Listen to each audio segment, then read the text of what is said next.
শীতের রাতে টিভি দেখছিলাম। ছেলে এসে আমার পাশে বসল। মা, খুব ঠান্ডা ঘু। আমি কম্বল দিয়ে ঢেকে দিলাম। সে বলল, তুমিও ঢুকো কো। একসাথে কম্বলের নিচে বসে টিভি দেখছি। হঠাৎ সে আমার কাছে সরে এলো। মা, তোমার কাছে কত গরম লাগে খু। আমি হাসলাম। সে আরও কাছে এসে বলল, সত্যি মা, তোমার শরীরের উষ্ণতা আমার ভালো লাগে খু। আমি একটু অস্বস্তি বোধ করলাম। সে কম্বলের নিচে আমার হাত ধরে ফিসফিস করে বলল, মা, এই শীতে তুমি আমার একমাত্র উষ্ণতা। আমি তোমাকে ভালোবাসি, আমার স্ত্রী হয়ে সারা জীবন উষ্ণ রাখো। বিয়ে করো আমাকে। কি কম্বলের নিচে আমার শরীর গরম হয়ে উঠল। এই গল্পটি সম্পূর্ণ শুনলে আপনাদের পানি অটোমেটিক বের হয়ে যাবে, সো যত দ্রুত সম্ভব হাতের কাছে টিস্যু নিয়ে বসে পড়ো। বিছানার চাদর যেন নষ্ট না হয় সেটা সম্পূর্ণ খেয়াল রাখার অনুরোধ জানিয়ে গল্পটি এখন শুরু করব। তার আগে সর্বশেষ অনুরোধ, দয়া করে এমন পানি বের করার গল্প নিয়মিত শুনতে আমাদের চ্যানেলটি সকলেই সাবস্ক্রাইব করুন। ধন্যবাদ। হ্যালো বন্ধুরা, আমার নাম নন্দিনী সেন। আমার বয়স ৪৩ বছর। আমার স্বামীর নাম রিতেশ সেন, বয়স ৪৬ বছর। আমাদের ২ সন্তান, রাহুল আর পূজা। রাহুল ২১ বছর বয়সী, ইউনিভার্সিটিতে পড়ে। পূজা ১৪ বছর বয়সী, হাই স্কুলে যায়। সেই রাতটা ছিল আমার জীবনের সবচেয়ে রহস্যময় রাত। আমি ভাবতেই পারিনি যে রাহুলের কথাগুলোর পিছনে লুকিয়ে আছে এক অবিশ্বাস্য গোপন সত্য। কিন্তু শুরুতেই সব বলে দিলে তো মজা থাকে না। তাই গল্পটা শুরু করি সেই দিন থেকে যখন আমাদের বাড়িতে প্রথম অদ্ভুত ঘটনাটা ঘটল। সেটা ছিল গত মাসের ১৯শে ডিসেম্বর। সকাল সকাল আমি রান্নাঘরে কাজ করছিলাম। হঠাৎ রাহুল এসে আমার পিঠে হাত রাখল। মা, তুমি কি জানো আমাদের বাড়ির নিচে কি আছে? আমি হাসতে হাসতে বললাম, কি আবার? মাটি আর পোকামাকড়। কিন্তু রাহুল গম্ভীর মুখে বলল, না মা, সেখানে আছে একটা গুপ্ত সুড়ঙ্গ। এবং সেই সুড়ঙ্গের শেষে আছে এক অবিশ্বাস্য রহস্যও। প্রথমে আমি রাহুলের কথাকে বাচ্চাদের ফ্যান্টাসি ভেবে হেসে উড়িয়ে দিয়েছিলাম। কিন্তু সে আমার হাত ধরে বলল, মা, আমি মিথ্যে বলছি না। গতকাল রাতে বাড়ির পেছনে মাটি খুঁড়তে গিয়ে আমি একটা পুরানো কাঠের দরজা পেয়েছি। আমার মনে হলো রাহুল হয়তো কোনো পুরানো বই পড়ে কল্পনা করছে। কিন্তু তার চোখে এমন একটা নিশ্চয়তা ছিল যে আমি ভাবলাম একবার দেখে আসি। রাহুল আমাকে নিয়ে গেল বাড়ির পেছনে। সত্যিই সেখানে মাটির নিচে একটা পুরানো কাঠের দরজা দেখা যাচ্ছিল। আমার অবাক লাগল। রাহুল, এটা কবে থেকে এখানে? রাহুল বলল, আমারও জানা নেই মা। কিন্তু এই দরজাটা খুললে নিচে একটা সিঁড়ি আছে। আমি একটু ভয় পেলাম। সিঁড়ি?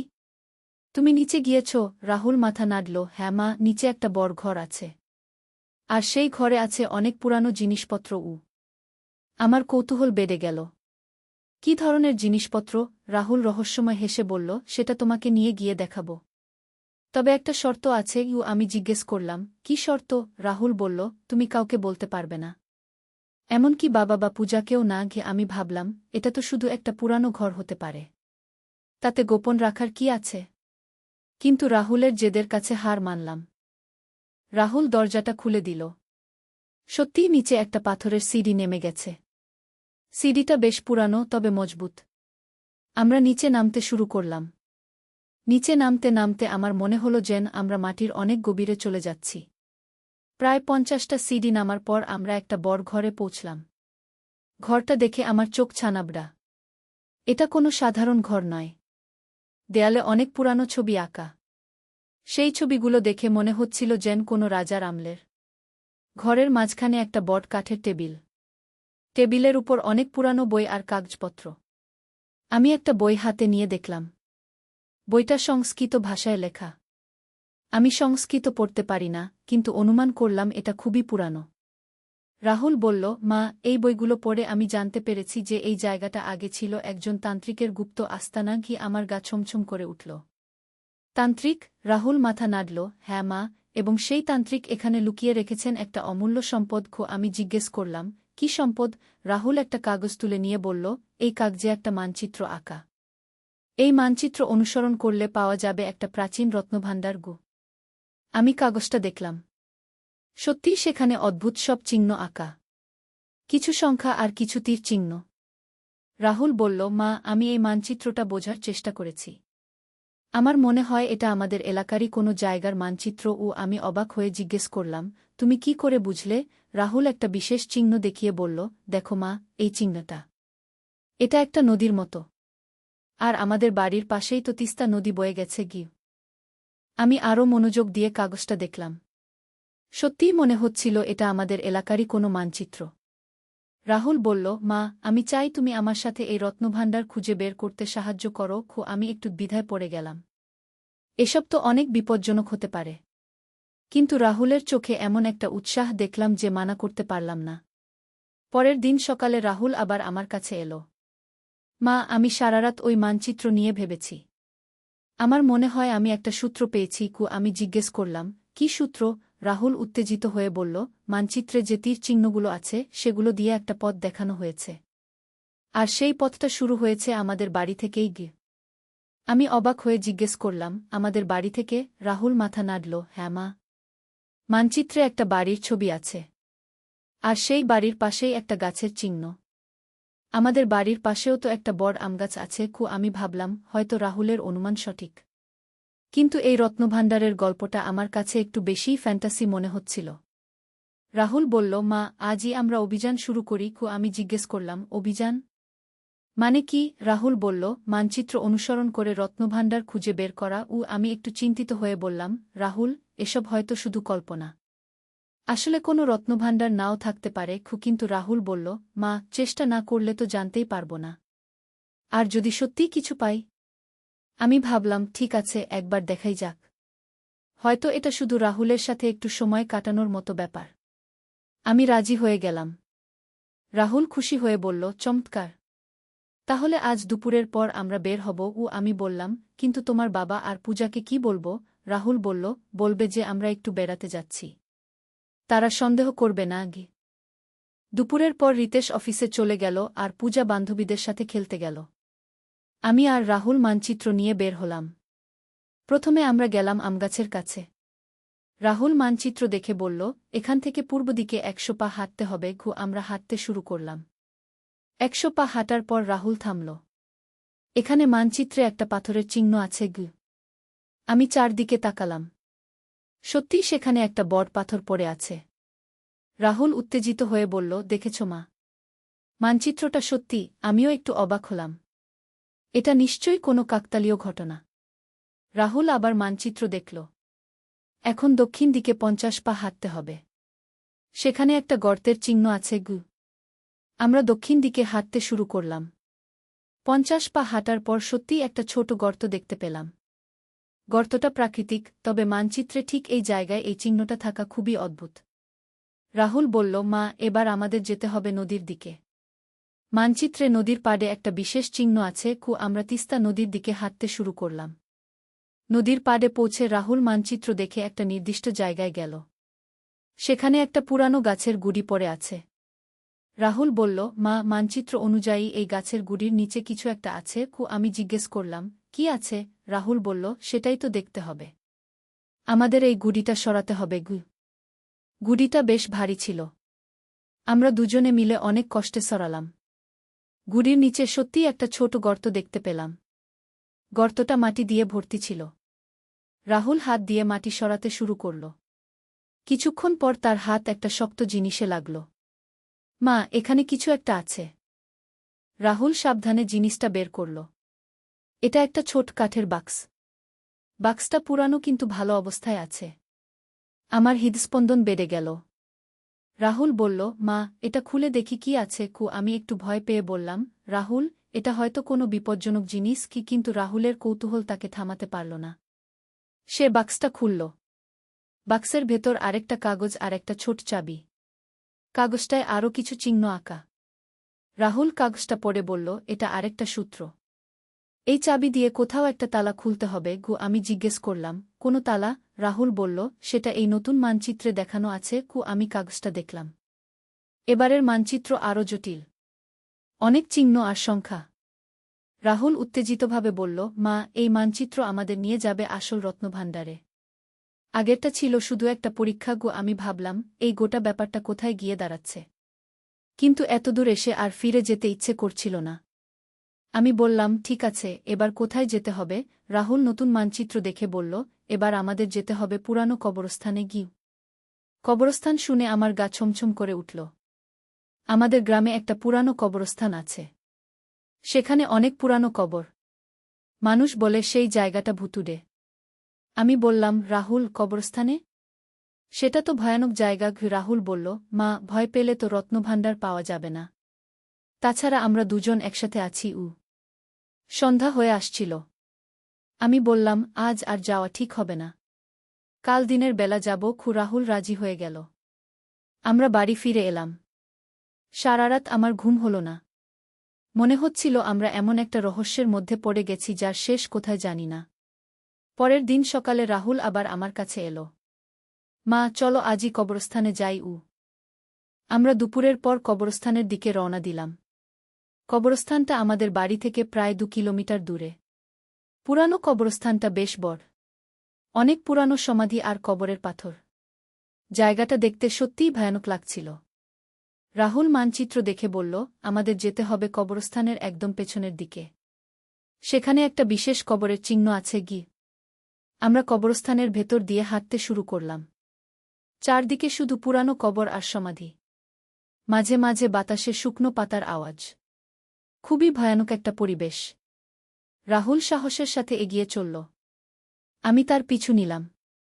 কবরস্থানের পেছনের দিকে গিয়ে রাহুল একটা বিশেষ কবরের সামনে দাঁড়াল। কবরটা অন্যগুলোর থেকে একটু আলাদা। এর উপর একটা পাথরের ফলক আছে, কিন্তু কোনো নাম লেখা নেই। রাহুল বলল, মা, মানচিত্র অনুযায়ী এই কবরের পাশেই কোথাও একটা গোপন দরজা আছে। আমি চারদিকে তাকালাম। কোনো দরজার চিহ্ন দেখতে পেলাম না। রাহুল কবরের চারদিকে ঘুরে ঘুরে দেখতে লাগল। হঠাৎ সে একটা জায়গায় থেমে গেল। মা, এদিকে আসো। এখানে মাটিতে একটা ধাতব রিং আছে। আমি গিয়ে দেখলাম। সত্যিই মাটিতে একটা লোহার রিং আছে।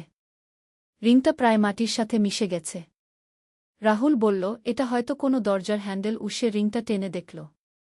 প্রথমে কিছু হল না, কিন্তু জোরে টানার পর হঠাৎ একটা বর্গাকার মাটির টুকরো উঠে এল। নিচে একটা গর্ত দেখা গেল। আমার অবাক লাগল। এটা একটা গোপন প্রবেশপথ। রাহুল বলল, দেখেছ মা? মানচিত্রটা একদম সঠিক। এখান থেকে নিচে নামতে হবে। গর্তটার ভেতর একটা সিঁড়ি নেমে গেছে। কিন্তু এখানকার সিঁড়ি আগেরটার থেকে অন্যরকম। এটা পাথর দিয়ে তৈরি এবং খুবই পুরানো। আমি একটু ভয় পেলাম। রাহুল, এখানে নামা নিরাপদ হবে তো? রাহুল সাহসের সাথে বলল, মা, এতদূর এসে এখন পিছিয়ে যাওয়া যায় না। তাছাড়া এই চাবিটাও তো ব্যবহার করতে হবে। আমরা সিঁড়ি দিয়ে নিচে নামতে শুরু করলাম। এবার আরও গভীরে যেতে হল। প্রায় 100 সিঁড়ি নামার পর আমরা একটা সুড়ঙ্গে পৌঁছলাম। সুড়ঙ্গটা বেশ চওড়া এবং লম্বা। দেয়ালে কিছু প্রাচীন চিত্র আঁকা। মনে হচ্ছিল কোনো রাজার আমলের কাজ। রাহুল বলল, মা, এই সুড়ঙ্গ দিয়ে হাঁটতে হবে। মানচিত্রে দেখানো আছে যে এর শেষে আছে একটা বিশেষ দরজা। আমরা সুড়ঙ্গ দিয়ে হাঁটতে শুরু করলাম। প্রায় 10 মিনিট হাঁটার পর সত্যিই একটা দরজা দেখতে পেলাম। দরজাটা লোহা দিয়ে তৈরি এবং তাতে একটা বড় তালা ঝুলছে। রাহুল উত্তেজিত হয়ে বলল, মা, এই তালাই তো। আমাদের চাবিটা এখানেই লাগবে। সে চাবিটা তালায় ঢোকাল। চাবিটা পারফেক্ট ফিট হল। একটা ক্লিক আওয়াজের সাথে তালাটা খুলে গেল। দরজা খুলে আমরা ভেতরে ঢুকলাম। এবার যে ঘরটা দেখলাম সেটা আগেরটার থেকে অনেক বড় এবং সুন্দর। দেয়ালে সোনার কাজ করা নকশা। মেঝেতে রঙিন পাথরের মোজাইক। ঘরের মাঝখানে একটা বড় পাথরের বেদি। আর সেই বেদির উপর রাখা আছে একটা সুন্দর কাঠের সিন্দুক। রাহুল বলল, মা, ওটাই হচ্ছে আসল রত্নভাণ্ডার। আমরা সিন্দুকের কাছে গেলাম। সিন্দুকটা দেখতে অসাধারণ সুন্দর। তাতে অনেক সুন্দর নকশা করা। কিন্তু সিন্দুকে কোনো তালা নেই। রাহুল ঢাকনা খুলে দিল। ভেতরে যা দেখলাম তাতে আমার নিঃশ্বাস বন্ধ হয়ে গেল। সিন্দুকটা ভর্তি সোনার গহনা, হীরার গয়না আর অনেক মূল্যবান পাথর। এত সুন্দর আর দামি জিনিস আমি জীবনে দেখিনি। রাহুল অবাক হয়ে বলল, মা, আমরা সত্যি সত্যি রত্নভাণ্ডার খুঁজে পেয়েছি। আমিও বিস্ময়ে কথা বলতে পারছিলাম না। এই সব কিছুটাই যেন স্বপ্নের মতো লাগছিল। কিন্তু হঠাৎই আমার মনে একটা সন্দেহ হল। রাহুল, এসব এখানে এতদিন পড়ে আছে, কিন্তু কেউ নিয়ে গেল না কেন? রাহুল বলল, হয়তো কেউ জানতই না মা। আমরাই প্রথম যারা এই গোপন জায়গা আবিষ্কার করেছি। কিন্তু আমার মনে আরও কিছু প্রশ্ন জাগল। এই তান্ত্রিক কে ছিলেন? তিনি কেন এসব এখানে লুকিয়ে রেখেছিলেন? আর সবচেয়ে বড় কথা, এই মানচিত্রগুলো এত নিখুঁত কেন? আমি রাহুলকে জিজ্ঞেস করলাম, রাহুল, তুমি কি নিশ্চিত যে এই মানচিত্রগুলো সত্যিই সেই তান্ত্রিকের তৈরি? রাহুল একটু ভেবে বলল, কেন মা, তুমি কি সন্দেহ করছ? আমি বললাম, আমার মনে হচ্ছে এই পুরো ব্যাপারটায় কিছু একটা অস্বাভাবিক আছে। এত নিখুঁতভাবে সব কিছু মিলে যাওয়াটা কি স্বাভাবিক? রাহুল বলল, মা, হয়তো এটাই ভাগ্য। আমরা ভাগ্যবান যে এই গুপ্তধন খুঁজে পেয়েছি, কিন্তু আমার মন কিছুতেই শান্ত হচ্ছিল না। আমার মনে হচ্ছিল যেন কেউ আমাদের এই জায়গায় আসার জন্য পরিকল্পিতভাবে পথ দেখিয়েছে। হঠাৎ ঘরের পেছন থেকে একটা আওয়াজ এলো। আমরা ঘুরে তাকালাম। সেখানে একজন বয়স্ক মানুষ দাঁড়িয়ে আছেন। তার চুলদাড়ি সব সাদা, পরনে সাদা কুর্তা পায়জামা। তিনি হাসতে হাসতে বললেন, তোমরা এতক্ষণে এসেছ, আমরা দুজনেই ভয় পেয়ে গেলাম। রাহুল জিজ্ঞেস করল, আপনি কে? বৃদ্ধ লোকটি বললেন, আমি এই জায়গার রক্ষক। আমি অনেকদিন ধরে তোমাদের অপেক্ষায় ছিলাম। আমি কাপা গলায় জিজ্ঞেস করলাম, আপনি আমাদের অপেক্ষায় ছিলেন? বৃদ্ধ লোকটি মাথা নাড়লেন, হ্যাঁ। এই রত্নভাণ্ডার শুধু বিশেষ মানুষদের জন্য, যারা সাহসী, যাদের মধ্যে কৌতূহল আছে, এবং যারা একসাথে কাজ করতে পারে। রাহুল অবাক হয়ে জিজ্ঞেস করল, তাহলে এই মানচিত্রগুলো? বৃদ্ধ লোকটি বললেন, সেগুলো আমিই রেখেছিলাম তোমাদের পরীক্ষা করার জন্য। আমার মাথা ঘুরে গেল। মানে আপনি আমাদের পরীক্ষা করেছেন? বৃদ্ধ লোকটি বললেন, হ্যাঁ। আমি অনেকদিন ধরে এমন মানুষের খোঁজ করছিলাম যারা এই রত্নভাণ্ডারের সঠিক উত্তরাধিকারী হতে পারবে। তোমরা দুজনে মিলে সেই পরীক্ষায় পাশ করেছ। রাহুল উত্তেজিত হয়ে জিজ্ঞেস করল, মানে এই সব গয়নাগাটি আমাদের? বৃদ্ধ লোকটি হাসলেন, না, এগুলো তোমাদের না। কিন্তু এর চেয়েও বেশি কিছু আছে। আমি জিজ্ঞেস করলাম, কি আছে? বৃদ্ধ লোকটি একটা গোপন দেওয়াল খুলে দিলেন। সেখান থেকে আরেকটা ঘর দেখা গেল। সেই ঘরে প্রাচীন অনেক বই, পাণ্ডুলিপি আর জ্ঞানবিজ্ঞানের অমূল্য সংগ্রহ। বৃদ্ধ লোকটি বললেন, এই হচ্ছে আসল রত্নভাণ্ডার, জ্ঞানের ভাণ্ডার। যুগ যুগ ধরে সংগ্রহ করা মানব সভ্যতার সবচেয়ে মূল্যবান সম্পদ। আমি বুঝতে পারলাম যে এই বৃদ্ধ মানুষটি সাধারণ কেউ নন। রাহুল জিজ্ঞেস করল, আপনি কে? বৃদ্ধ লোকটি বললেন, আমি একজন জ্ঞানী। আমার কাজ হচ্ছে এই জ্ঞানের ভাণ্ডার রক্ষা করা এবং যোগ্য মানুষদের হাতে তুলে দেওয়া। আমি জিজ্ঞেস করলাম, আমরা কিভাবে যোগ্য প্রমাণিত হলাম? বৃদ্ধ লোকটি বললেন, তোমরা মাছেলে একসাথে অভিযানে গেছ, একে অপরকে বিশ্বাস করেছ, সাহস দেখিয়েছ, এবং সবচেয়ে বড় কথা, তোমরা একে অপরের ভালোবাসা আর শ্রদ্ধার সাথে কাজ করেছ। আমি বুঝতে পারলাম যে এই পুরো অভিযানটাই আসলে আমাদের চরিত্র পরীক্ষা করার জন্য সাজানো হয়েছিল। বৃদ্ধ লোকটি বললেন, এই জ্ঞানের ভাণ্ডার এখন তোমাদের দায়িত্ব।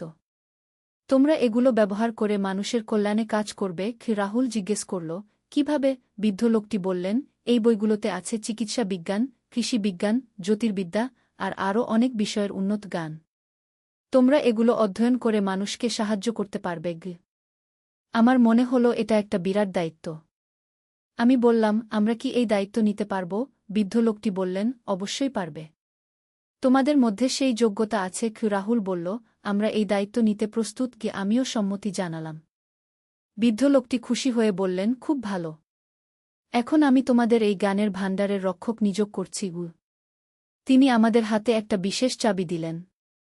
এই চাবি দিয়ে তোমরা যে কোনো সময় এখানে আসতে পারবে। কিন্তু মনে রেখো, এই জ্ঞান শুধু ভালো কাজেই ব্যবহার করতে হবে। আমরা দুজনেই প্রতিজ্ঞা করলাম যে আমরা এই জ্ঞান সৎ উদ্দেশ্যেই ব্যবহার করব। বৃদ্ধ লোকটি আমাদের আশীর্বাদ করলেন এবং বললেন, এখন তোমরা বাড়ি ফিরে যাও। কাল থেকে তোমাদের নতুন জীবন শুরু হবে।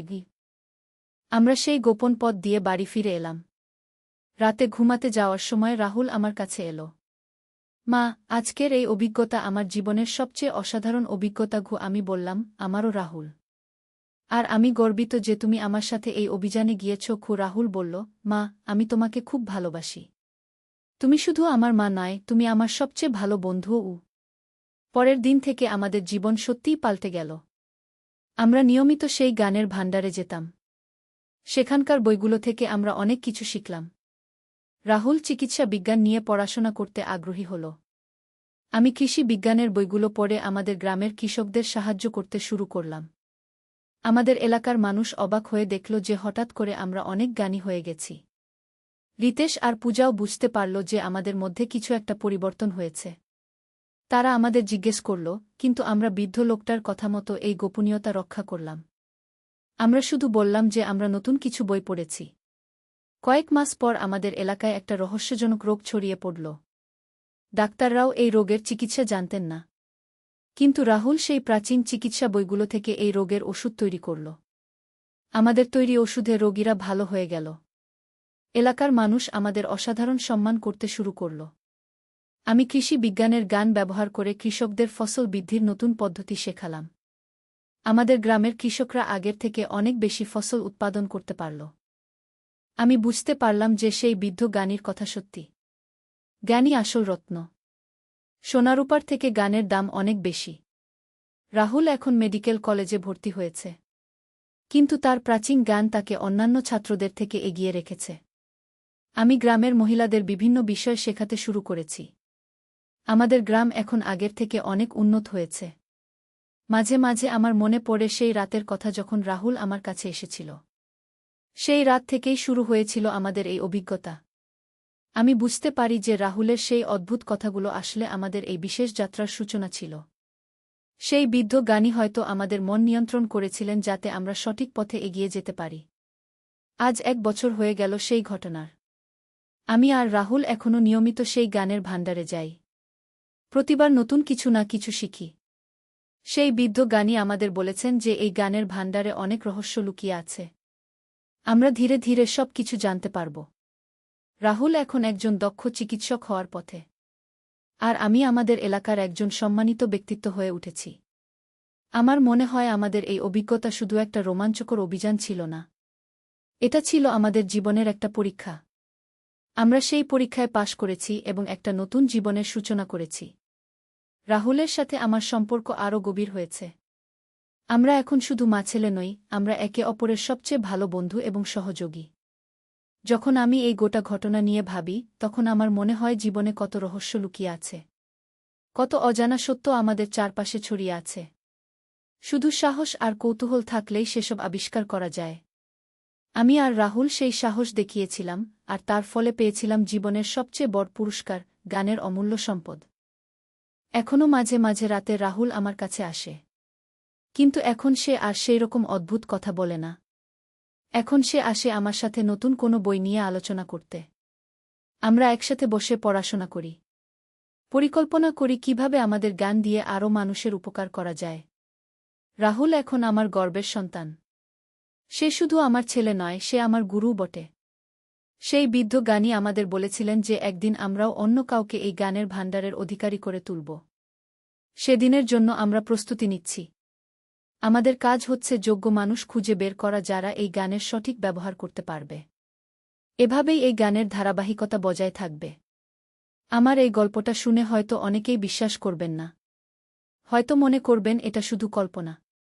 কিন্তু যারা মুক্ত মনে এই গল্প শুনবেন, তারা বুঝতে পারবেন যে জীবনে অসাধারণ সব অভিজ্ঞতা সম্ভব। শুধু চাই একটু সাহস, একটু কৌতূহল, আর একে অপরের প্রতি ভালোবাসা। আমার আর রাহুলের এই অভিজ্ঞতা আমাদের শিখিয়েছে যে পারিবারিক বন্ধন কত শক্তিশালী হতে পারে। মা-ছেলের সম্পর্ক শুধু রক্তের সম্পর্ক নয়, এটা হতে পারে আত্মার সম্পর্কও।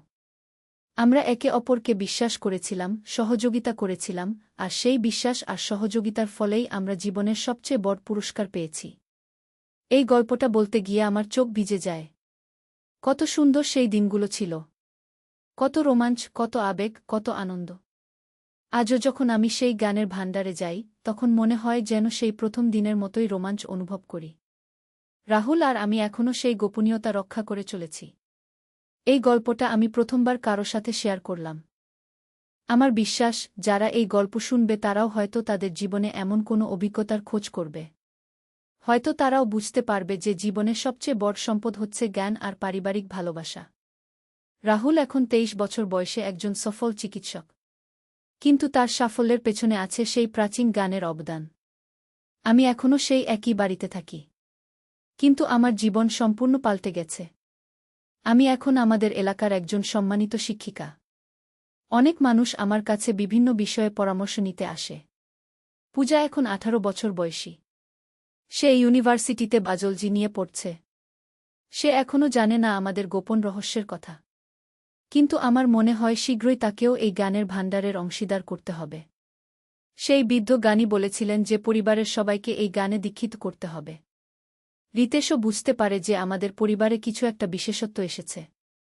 তবে সে কখনো বিশেষ প্রশ্ন করে না। হয়তো সে বুঝতে পারে যে সময় এলে সবকিছু জানতে পারবে। আমি মাঝে মাঝে ভাবি কবে তাকে এই সত্য বলব। কিন্তু সেই বৃদ্ধ জ্ঞানীর নির্দেশ অনুযায়ী এখনও অপেক্ষা করছি। গত মাসে একটা অদ্ভুত ঘটনা ঘটল।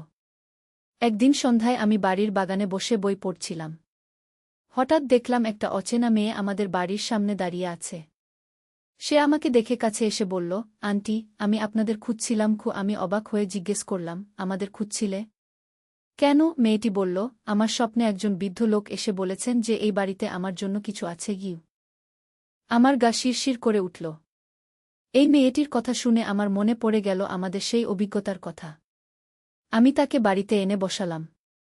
তার নাম শ্রেয়া, বয়স ১৯ বছর। সে পাশের গ্রামের মেয়ে। আমি তাকে বিস্তারিত জিজ্ঞেস করলাম। সে বলল যে গত কয়েকদিন ধরে সে একটা স্বপ্ন দেখছে। সেই স্বপ্নে একজন সাদা চুলদাড়ির বৃদ্ধ লোক তাকে এই বাড়ির ঠিকানা দিয়ে পাঠিয়েছেন। আমি বুঝতে পারলাম যে সেই বৃদ্ধ জ্ঞানী আমাদের আরেকটা পরীক্ষার মুখোমুখি করেছেন। আমি রাহুলকে ফোন করে বাড়ি আসতে বললাম। রাহুল এসে শ্রেয়ার কথা শুনে আমার সাথে একমত হল। আমরা ঠিক করলাম যে তাকে সেই গানের ভাণ্ডারে নিয়ে যাব। হয়তো সেই বৃদ্ধ জ্ঞানী তার জন্য কিছু বিশেষ ব্যবস্থা করে রেখেছেন। পরের দিন সকালে আমি, রাহুল আর শ্রেয়া একসাথে সেই গোপন জায়গায় গেলাম। কবরস্থানে পৌঁছে আমরা সেই গোপন প্রবেশপথ খুলে নিচে নামলাম। জ্ঞানের ভাণ্ডারে পৌঁছে দেখলাম সেই বৃদ্ধ জ্ঞানী আমাদের জন্য অপেক্ষা করছেন। তিনি শ্রেয়াকে দেখে হাসলেন।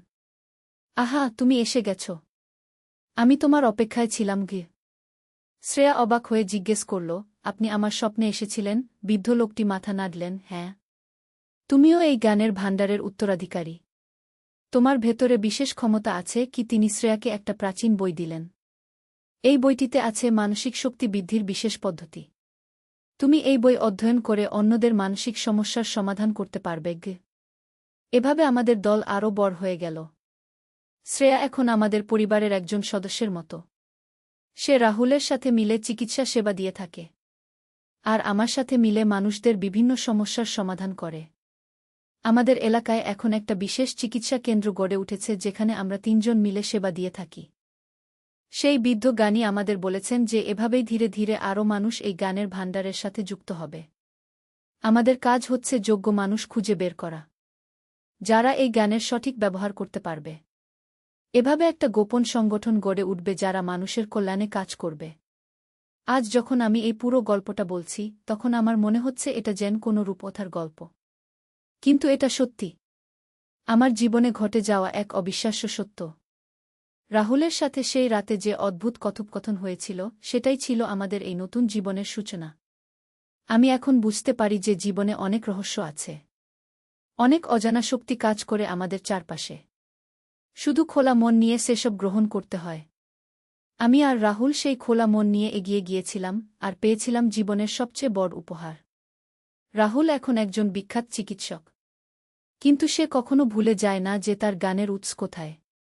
সে এখনও নিয়মিত সেই গানের ভাণ্ডারে যায় নতুন কিছু শেখার জন্য। আমিও নিয়মিত যাই। শ্রেয়াও আমাদের সাথে যায়। আমরা ৩ জন মিলে এখন একটা শক্তিশালী দল তৈরি করেছি। সেই বৃদ্ধ জ্ঞানী আমাদের বলেছেন যে আগামী বছর আরও কিছু মানুষ আমাদের সাথে যুক্ত হবে। তাদেরও স্বপ্নের মাধ্যমে পাঠানো হবে। আমরা সেই দিনের অপেক্ষায় আছি। আমাদের স্বপ্ন হচ্ছে এই জ্ঞান দিয়ে পুরো পৃথিবীর মানুষের উপকার করা। যখন আমি রাতে ঘুমাতে যাই, তখন মনে পড়ে সেই প্রথম রাতের কথা, রাহুলের সেই অদ্ভুত কথাগুলো। এখন আমি বুঝতে পারি যে সেই কথাগুলো আসলে কোনো অন্য শক্তি তার মুখ দিয়ে বলিয়েছিল। হয়তো সেই বৃদ্ধ জ্ঞানীর মানসিক প্রভাব ছিল। উদ্দেশ্য ছিল আমাদের এই যাত্রায় প্রবেশ করানো। আমি এখন নন্দিনী সেন নই। আমি এখন জ্ঞানের এক অভিভাবক। রাহুলও শুধু আমার ছেলে নয়, সে আমার সহযোদ্ধা। আমাদের মধ্যে এখন যে বন্ধন, সেটা রক্তের সম্পর্কের থেকেও গভীর। আমরা একই লক্ষ্যে, একই স্বপ্ন নিয়ে কাজ করে চলেছি। শ্রেয়া আমাদের পরিবারের নতুন সদস্য। তার মানসিক শক্তি দিয়ে সে অনেক অসুস্থ মানুষকে সুস্থ করে তুলেছে। আমাদের ৩ জনের সম্মিলিত শক্তি দিয়ে আমরা এলাকার মানুষদের জীবনে ইতিবাচক পরিবর্তন এনেছি। এই সাফল্য আমাদের আরও অনুপ্রাণিত করে। আমার এই গল্প শুনে অনেকেই হয়তো ভাববে এটা অবিশ্বাস্য। কিন্তু যারা জীবনে অলৌকিক কিছুর অভিজ্ঞতা পেয়েছেন, তারা বুঝতে পারবেন যে এমন ঘটনা সম্ভব। পৃথিবীতে অনেক রহস্য আছে যা আমাদের বৈজ্ঞানিক জ্ঞানের বাইরে। আমি আমার এই অভিজ্ঞতা সবার সাথে ভাগ করে নিলাম। যারা শুনেছেন তারা হয়তো নিজেদের জীবনে এমন কোনো সুযোগের অপেক্ষা করবেন। হয়তো তারাও খুঁজে পাবেন তাদের জীবনের লুকানো রত্নভাণ্ডার। শুধু চাই একটু সাহস, একটু বিশ্বাস আর খোলা মন। এই গল্পটা বলতে গিয়ে আমার অনেক আবেগ হয়েছে। কারণ এটা শুধু একটা গল্প নয়, এটা আমার জীবনের সবচেয়ে গুরুত্বপূর্ণ অধ্যায়। রাহুলের সাথে আমার সেই অভিযান আমার জীবনকে সম্পূর্ণ বদলে দিয়েছে। আমি এখন অনেক বেশি পূর্ণ, অনেক বেশি সার্থক জীবনযাপন করছি। যারা এই গল্প শুনলেন তাদের জন্য আমার একটাই পরামর্শ। জীবনে যখনই কোনো অদ্ভুত বা রহস্যময় কিছুর সম্মুখীন হবেন, তখন ভয় না পেয়ে সাহসের সাথে এগিয়ে যাবেন। হয়তো সেটাই হবে আপনার জীবনের সবচেয়ে বড় সুযোগ। আর সবসময় মনে রাখবেন, পারিবারিক বন্ধনই আমাদের সবচেয়ে বড় শক্তি। আমার আর রাহুলের গল্প এখানেই শেষ নয়। এটা একটা নতুন শুরু। আমরা আরও অনেক অ্যাডভেঞ্চারের জন্য প্রস্তুত। সেই বৃদ্ধ গানই আমাদের বলেছেন যে গানের ভাণ্ডারে আরও অনেক গোপন কক্ষ আছে। সেগুলো আমাদের এখনও আবিষ্কার করতে হবে। আমরা সেই দিনের অপেক্ষায় আছি। হয়তো একদিন পূজা আর রিতেশও আমাদের এই গোপন জগতের অংশ হয়ে যাবে। হয়তো আমাদের পরিবার একটা সম্পূর্ণ গানী পরিবারে পরিণত হবে। সেই স্বপ্ন নিয়েই আমি আর রাহুল এগিয়ে চলেছি। আমার গল্পটা এখানেই শেষ করছি। যারা শুনেছেন তাদের ধন্যবাদ। আশা করি আমার এই অভিজ্ঞতা আপনাদের জীবনে কোনো ইতিবাচক প্রভাব ফেলবে। মনে রাখবেন, জীবনে সবচেয়ে বড় অ্যাডভেঞ্চার হচ্ছে জ্ঞান অর্জন। আর সেই যাত্রায় পরিবারের সাথে থাকতে পারলে সেটা হয় আরও বেশি আনন্দদায়ক। সকালে বাজারে গিয়েছি সবজি কিনতে। ছেলে আমার সাথে এসেছে ব্যাগ নিয়ে। সবজিওয়ালা বলল, ভাইজা, বৌদির জন্য তাজা সবজি নিয়েন। আমি সংশোধন করতে যাচ্ছিলাম। ছেলে তাড়াতাড়ি বলল, হ্যাঁ দাদা, বউয়ের পছন্দের সবজিগুলো দেন। সবজি কেনা শেষে হাঁটতে হাঁটতে জিজ্ঞেস করলাম, বউ, বলতে দিলি কেন? সে আমার কাছে এসে বলল, মা, আমি মিথ্যা বলিনি। আমি সত্যিই চাই তুমি আমার বউ হও। তোমার হাতের রান্না খেয়ে বড় হয়েছি, এখন চাই তুমি আমার স্ত্রী হয়ে আমার জন্য রান্না করো। আমি তোমাকে ভালোবাসি, বিয়ে করো আমাকে। বাজারের কোলাহল, মানুষের চিৎকার, গাড়ির হর্ন, সবকিছুর মাঝে তার কথা আমার কানে পৌঁছাল। সবজির ব্যাগ আমার হাতে, কিন্তু মনে হচ্ছিল যেন বিয়ের কেনাকাটা করছি। তার চোখে স্বামীর দৃষ্টি, আমার দিকে তাকিয়ে থাকা। রাস্তায় অন্য দম্পতিরা হাঁটছে, আমাদের দেখে হাসছে। মনে হচ্ছিল আমরাও তাদের একজন। তার হাতে আমার হাত, স্বামী স্ত্রীর মতো। এই গল্পটি সম্পূর্ণ শুনলে আপনাদের পানি অটোমেটিক বের হয়ে যাবে, সো যত দ্রুত সম্ভব হাতের কাছে টিস্যু নিয়ে বসে পড়ো। বিছানার চাদর যেন নষ্ট না হয় সেটা সম্পূর্ণ খেয়াল রাখার অনুরোধ জানিয়ে গল্পটি এখন শুরু করব। তার আগে সর্বশেষ অনুরোধ, দয়া করে এমন পানি বের করার গল্প নিয়মিত শুনতে আমাদের চ্যানেলটি সকলেই সাবস্ক্রাইব করুন। ধন্যবাদ। হ্যালো বন্ধুরা, আমার নাম মিতালি দাস। আমার বয়স ৩৯ বছর। আমার স্বামীর নাম সুমন দাস, বয়স ৫২ বছর।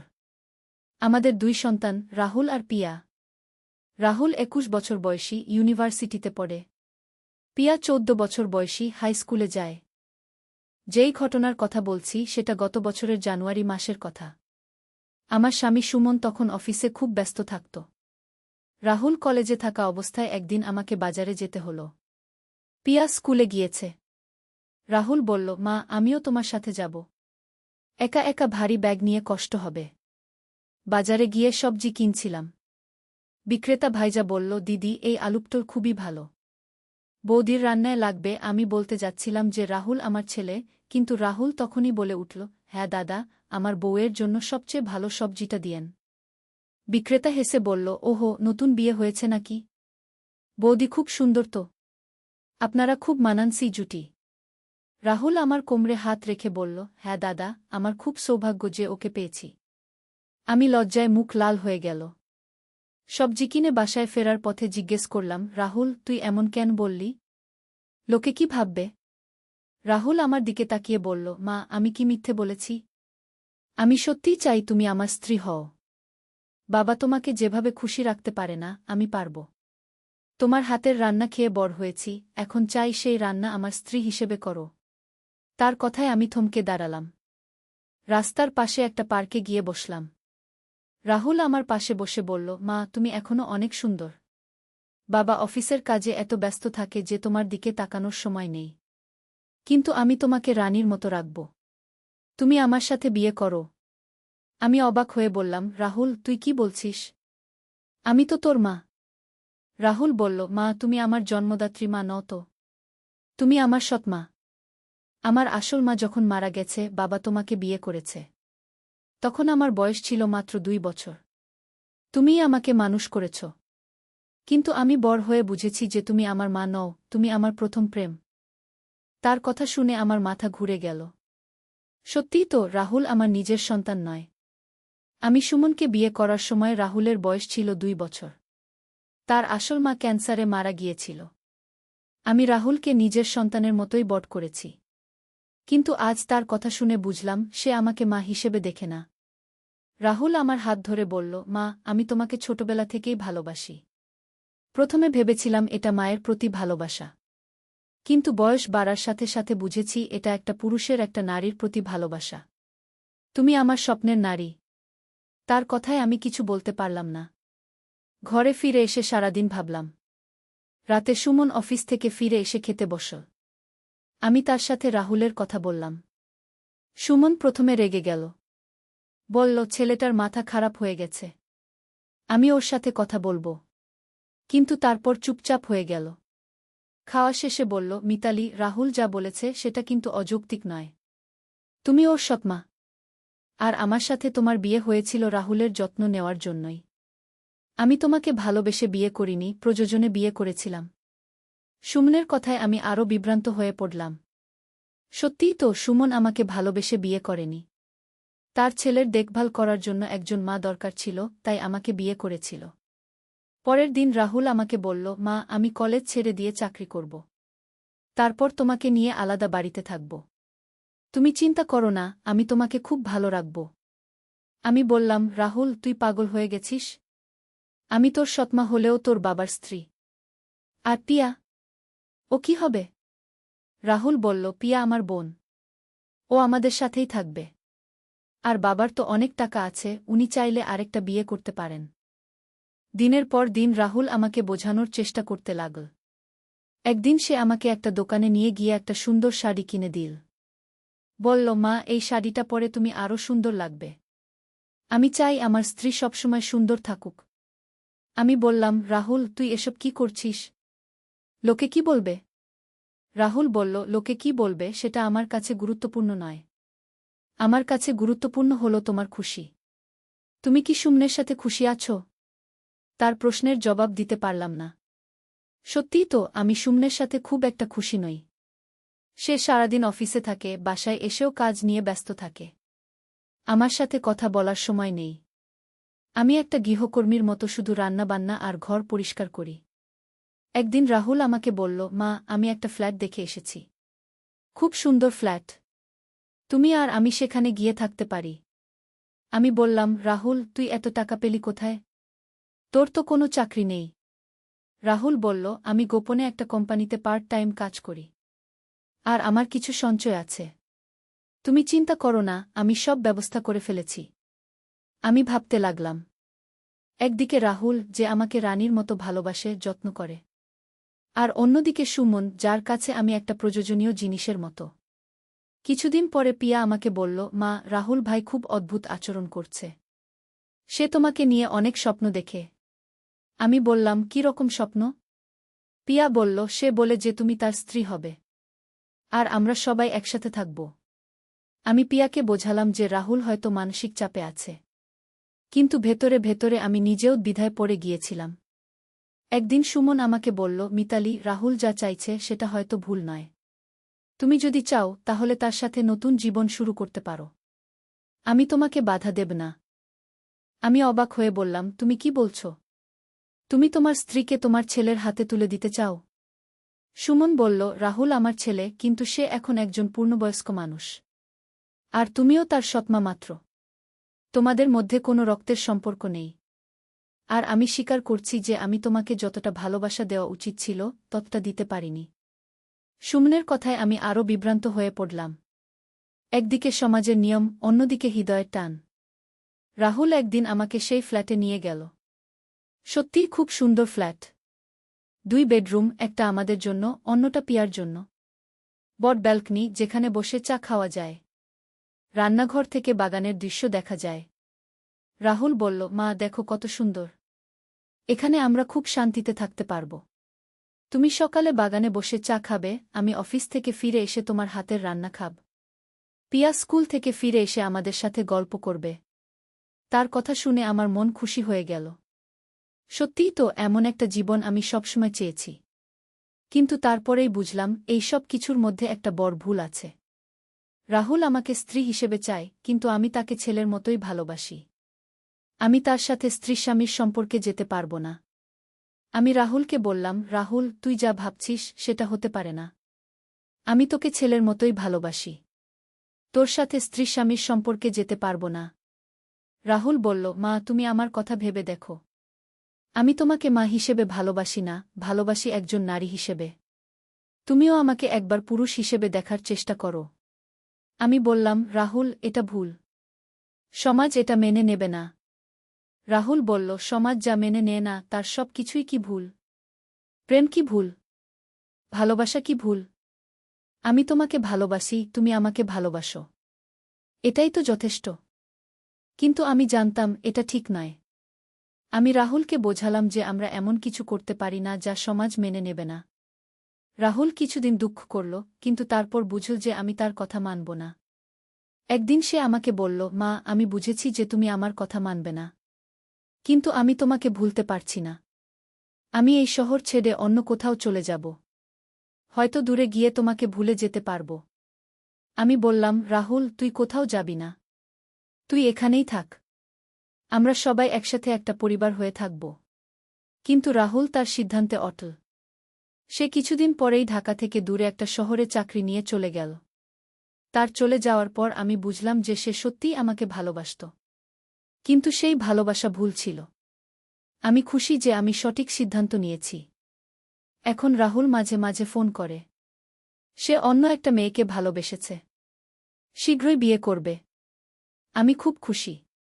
কিন্তু মাঝে মাঝে মনে হয়, যদি আমি রাহুলের কথা মেনে নিতাম, যদি সমাজের কথা না ভেবে আমার হৃদয়ের কথা ভাবতাম। কিন্তু তারপরেই ভাবি, না, আমি ঠিকই করেছি।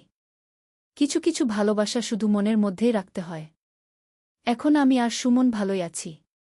পিয়া বড় হচ্ছে। আমাদের পরিবার স্বাভাবিক। কিন্তু মাঝে মাঝে সেই দিনগুলোর কথা মনে পড়ে, যখন রাহুল আমাকে রানীর মতো ভালোবাসার কথা বলেছিল।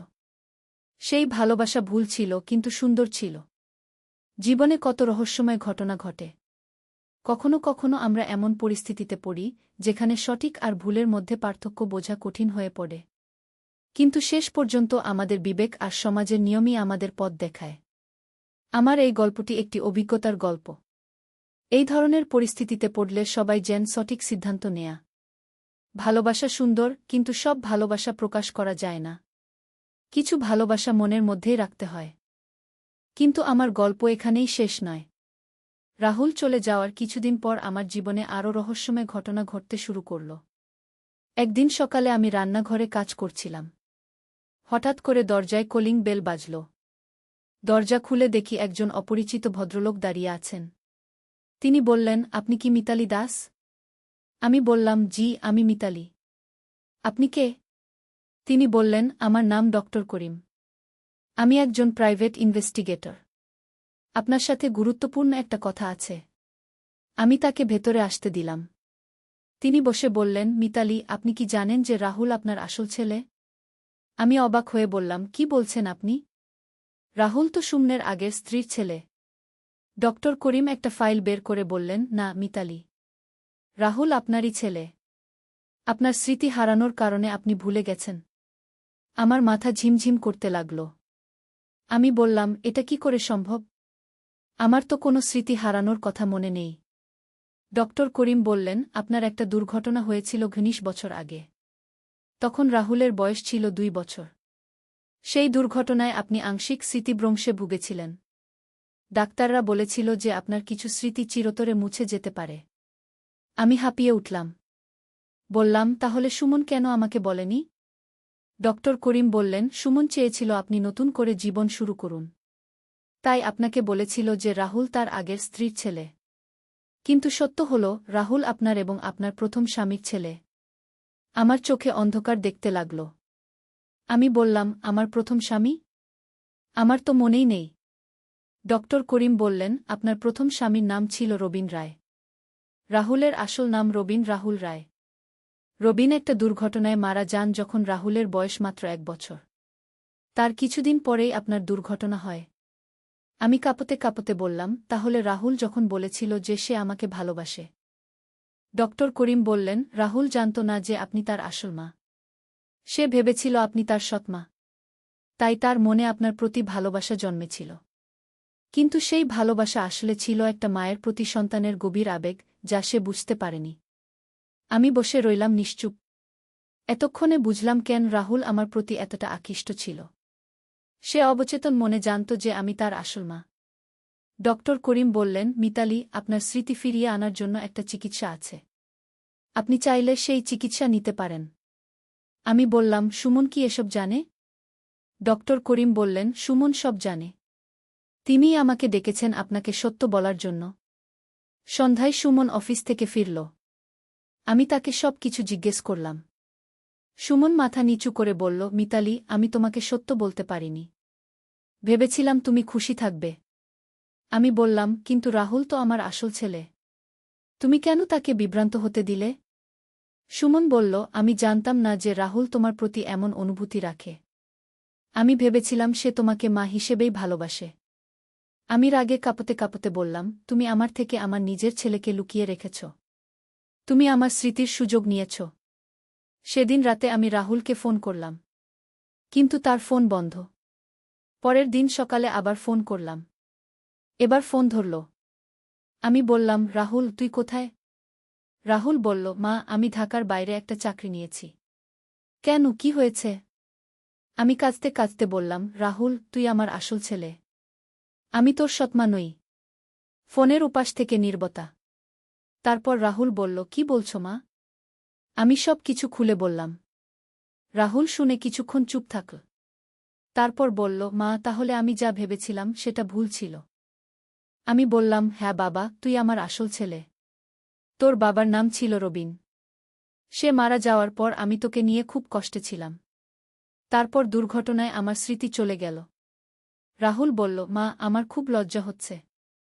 আমি তোমার প্রতি যে অনুভূতি রেখেছিলাম সেটা ভুল ছিল। আমি বললাম, না বাবা, তুই কোনো ভুল করিসনি। তুই জানতিস না যে আমি তোর আসল মা। তোর মনের গভীরে মায়ের প্রতি ভালোবাসা ছিল, কিন্তু তুই সেটাকে ভুল বুঝেছিলি। রাহুল কাঁদতে কাঁদতে বলল, মা, আমি এখনই ঢাকা ফিরে আসছি। 2 দিন পর রাহুল ফিরে এলো। সে আমাকে জড়িয়ে ধরে কাঁদল। বলল, মা, আমি তোমাকে চিনতে পারিনি। আমিও কাঁদতে কাঁদতে বললাম, বাবা, এটা তোর দোষ নয়। এটা আমাদের কপালের দোষ। ডক্টর করিম আমাদের চিকিৎসার জন্য একটা হাসপাতালে নিয়ে গেলেন। সেখানে ডাক্তাররা আমার ব্রেইন স্ক্যান করলেন। বললেন যে আমার স্মৃতি ফিরে আসার সম্ভাবনা আছে, কিন্তু চিকিৎসা ঝুঁকিপূর্ণ। আমি বললাম, আমি চিকিৎসা নিতে চাই। আমি আমার ছেলের সাথে কাটানোর সময়গুলো মনে করতে চাই। চিকিৎসা শুরু হল। প্রথম কিছুদিন কোনো পরিবর্তন হল না। কিন্তু একদিন হঠাৎ করে আমার মনে একটা ছবি ভেসে উঠল। একটা ছোট্ট বাচ্চা, যে আমার কোলে বসে মা মা বলে ডাকছে। সেই বাচ্চাটা ছিল রাহুল। ধীরে ধীরে আরও স্মৃতি ফিরতে লাগল। মনে পড়ল রবিনের কথা। আমার প্রথম স্বামী, রাহুলের বাবা। যে আমাকে খুব ভালোবাসত।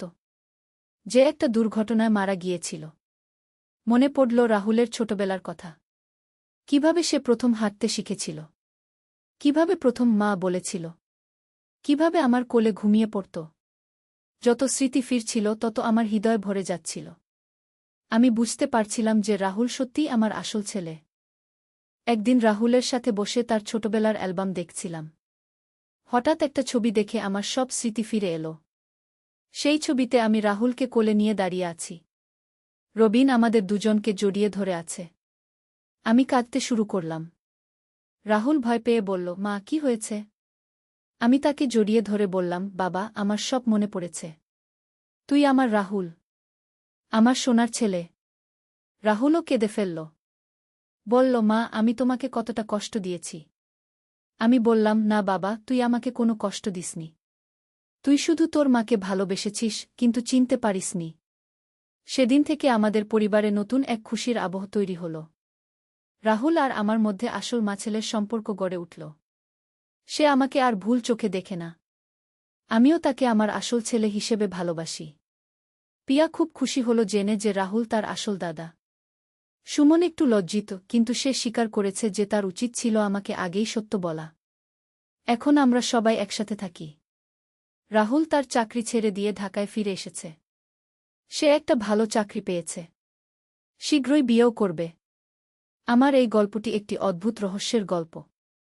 কখনো কখনো জীবনে এমন সব ঘটনা ঘটে যা আমরা কল্পনাও করতে পারি না। স্মৃতিভ্রংশের কারণে একটি মা তার আসল ছেলেকে চিনতে পারেন না, আর সেই ছেলেও তার আসল মাকে ভুল বুঝে। কিন্তু শেষ পর্যন্ত সত্যের জয় হয়। মায়ের হৃদয় সন্তানকে চিনে নেয়। সন্তানের ভালোবাসাও মায়ের কাছে পৌঁছে যায়। জীবনের এই রহস্যময় অধ্যায়ের পর আমি বুঝেছি যে পারিবারিক বন্ধন কতটা শক্তিশালী। যতই স্মৃতি হারিয়ে যাক, মায়ের হৃদয়ে সন্তানের জায়গা কখনো মুছে যায় না। রাহুল এখন একটি সুখী জীবনযাপন করছে। তার ভুল বোঝাবুঝি দূর হয়ে গেছে। সে এখন জানে যে আমি তার আসল মা, এবং তার ভালোবাসা একটি মায়ের প্রতি সন্তানের স্বাভাবিক ভালোবাসা। আর আমি আমার হারিয়ে যাওয়া স্মৃতি ফিরে পেয়েছি। আমার ছেলেকে চিনতে পেরেছি। এর চেয়ে বড় পাওয়া আর কি হতে পারে? এই তো আমার সম্পূর্ণ গল্প। একটি রহস্যময় অ্যাডভেঞ্চারের গল্প, যেখানে ছিল পারিবারিক জটিলতা, স্মৃতিভ্রংশ, ভুল বোঝাবুঝি এবং শেষ পর্যন্ত সত্যের জয়। আশা করি আপনাদের এই গল্পটি ভালো লেগেছে। জীবনে অনেক সময় এমন রহস্যময় ঘটনা ঘটে যা আমাদের অবাক করে দেয়, কিন্তু শেষ পর্যন্ত সত্য এবং ভালোবাসার জয় হয়। এমন আরও রোমাঞ্চকর এবং রহস্যময় গল্প শোনার জন্য আমাদের চ্যানেল সাবস্ক্রাইব করুন। আগামীকাল আরও একটি নতুন গল্প নিয়ে হাজির হব। ততক্ষণ পর্যন্ত সবাই ভালো থাকুন, সুস্থ থাকুন। ধন্যবাদ। নূরের সন্ধানে একটি ইসলামিক গল্প। প্রথম অধ্যায়, যাত্রার সূচনা। বাগদাদের প্রাচীন শহরে, যেখানে দজলা নদী শান্তভাবে বয়ে চলে, সেখানে বাস করত এক যুবক যার নাম ছিল হাসান। তার বয়স মাত্র ২৫ বছর, কিন্তু তার হৃদয়ে ছিল অসীম জ্ঞানের তৃষ্ণা এবং আল্লাহর সান্নিধ্যের আকাঙ্ক্ষা। হাসানের বাবা আব্দুল করিম ছিলেন একজন বিখ্যাত ব্যবসায়ী। তিনি সিল্ক রুট দিয়ে বিভিন্ন দেশে ব্যবসা করতেন। কিন্তু হাসান ব্যবসার চেয়ে বেশি আগ্রহী ছিল আধ্যাত্মিক জ্ঞানে। প্রতিদিন ফজরের নামাজের পর সে মসজিদে বসে কুরআন তিলাওয়াত করত এবং আলেমদের সাথে দ্বীনি আলোচনায় অংশগ্রহণ করত। একদিন সকালে হাসান যখন তার স্বাভাবিক অভ্যাস অনুযায়ী কুরআন তিলাওয়াত করছিল, তখন তার চোখে পড়ল এই আয়াতটি: আর যে আল্লাহকে ভয় করে, আল্লাহ তার জন্য নিষ্কৃতির পথ করে দেন এবং তাকে এমন উৎস থেকে রিজিক দান করেন যার কল্পনাও সে করতে পারে না। সূরা তালাক ২-৩। এই আয়াতটি হাসানের হৃদয়কে গভীরভাবে স্পর্শ করল। সে ভাবতে লাগল, আল্লাহর ভয় এবং তাকওয়া কি আসলেই এমন এক শক্তি যা মানুষের জীবনকে সম্পূর্ণভাবে পরিবর্তন করে দিতে পারে? দুপুরের খাবারের সময় হাসান তার বাবার সাথে এই বিষয়ে কথা বলল। আব্দুল করিম একজন ধার্মিক মানুষ ছিলেন, কিন্তু তিনি বেশিরভাগ সময় ব্যবসার চিন্তায় মগ্ন থাকতেন। আব্বু, হাসান বলল, আজ কুরআনে এমন এক আয়াত পড়লাম যা আমার মনকে খুব নাড়িয়ে দিয়েছে। আল্লাহর তাকওয়া সম্পর্কে কি? আব্দুল করিম তার ছেলের মুখের দিকে তাকিয়ে বললেন, বেটা, তাকওয়া হল ইসলামের সর্বোচ্চ গুণ। কিন্তু এটা অর্জন করা খুবই কঠিন। এর জন্য দরকার ধৈর্য, সাধনা এবং আল্লাহর রহমতও। আব্বু, আমি এই পথে চলতে চাই। আমি চাই আল্লাহর নৈকট্য লাভ করতে। আব্দুল করিম তার ছেলের আগ্রহ দেখে খুশি হলেন। তিনি বললেন, বেটা, তাহলে তুমি শায়খ ইউনুসের কাছে যাও। তিনি আমাদের শহরের অন্যতম শ্রেষ্ঠ আলেম এবং সুফি। তিনি তোমাকে সঠিক পথ দেখাতে পারবেন। দ্বিতীয় অধ্যায়, শায়খের সাক্ষাৎ। পরদিন আসরের নামাজের পর হাসান শায়খ ইউনুসের খানকায় গেল। খানকাটি ছিল বাগদাদের পুরাতন অংশে, একটি শান্ত এবং নিরিবিলি এলাকায়। প্রবেশ করতেই হাসান অনুভব করল এক অদ্ভুত প্রশান্তি। শায়খ ইউনুস ছিলেন প্রায় ৬০ বছরের একজন বুজুর্গ। তার চোখে ছিল গভীর প্রজ্ঞার আলো, এবং তার চেহারায় ছিল এমন এক নূর যা দেখলেই মানুষের মন শান্ত হয়ে যেত। আসসালামু আলাইকুম বাবা, হাসান সালাম দিল। ওয়া আলাইকুমুসসালাম বেটা। এসো বসক। শায়খ তার দিকে তাকিয়ে হাসলেন। তোমার মুখ দেখেই বুঝতে পারছি তুমি কোনো গুরুত্বপূর্ণ বিষয়ে এসেছ। হাসান বিনয়ের সাথে বলল, হুজুর, আমি আল্লাহর নৈকট্য লাভ করতে চাই। আমি জানতে চাই তাকওয়ার আসল রহস্য কী। শায়খ ইউনুস কিছুক্ষণ নীরব থাকলেন। তারপর তিনি বললেন, বেটা, তাকওয়া শুধু একটি শব্দ নয়। এটি একটি জীবনযাত্রা। এটি এমন এক অবস্থা যেখানে তুমি প্রতিটি মুহূর্তে আল্লাহর উপস্থিতি অনুভব করবে। কিন্তু হুজুর, এই অবস্থায় কিভাবে পৌঁছানো যায়? এর জন্য দরকার তিনটি জিনিস, শায়েখ তার আঙুল দিয়ে গুনে বললেন। প্রথম, ইলম বা জ্ঞান। তুমি আল্লাহ, তার রাসূল এবং দিন সম্পর্কে গভীর জ্ঞান অর্জন করতে হবে। দ্বিতীয়, আমল বা আমলে সালেহ। তুমি যা জানবে তা অনুসরণ করতে হবে। আর তৃতীয়, ইহসান, অর্থাৎ আল্লাহর ইবাদত এমনভাবে করা যেন তুমি তাকে দেখতে পাচ্ছ। হাসান মনোযোগ সহকারে শুনছিল। হুজুর, আমি কোথা থেকে শুরু করব? কুরআন থেকে, শায়েখ দৃঢ়ভাবে বললেন। কুরআন হল আল্লাহর বাণী। প্রতিদিন কুরআন পড়বে, কিন্তু শুধু পড়বে না, তার অর্থ বুঝে বুঝে পড়বে। এবং যা পড়বে তা নিয়ে চিন্তাভাবনা করবে। শায়েখ তার পাশ থেকে একটি কুরআনের অনুবাদ নিয়ে হাসানের হাতে দিলেন। এটি নাও। এবং প্রতিদিন আমার কাছে এসো। আমরা একসাথে কুরআনের আলোচনা করব। তৃতীয় অধ্যায়, কুরআনের সাথে সম্পর্ক। পরবর্তী কয়েক মাস হাসান প্রতিদিন শায়েখের কাছে যেত। প্রতিদিন তারা কুরআনের বিভিন্ন আয়াত নিয়ে আলোচনা করত। হাসান আবিষ্কার করল যে কুরআন শুধু একটি বই নয়, এটি জীবনযাপনের পূর্ণাঙ্গ গাইড।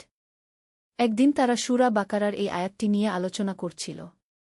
নিশ্চয়ই যারা ঈমান এনেছে এবং নেক আমল করেছে, তাদের জন্য রয়েছে এমন জান্নাত যার নিচ দিয়ে ঝর্ণাধারা প্রবাহিত।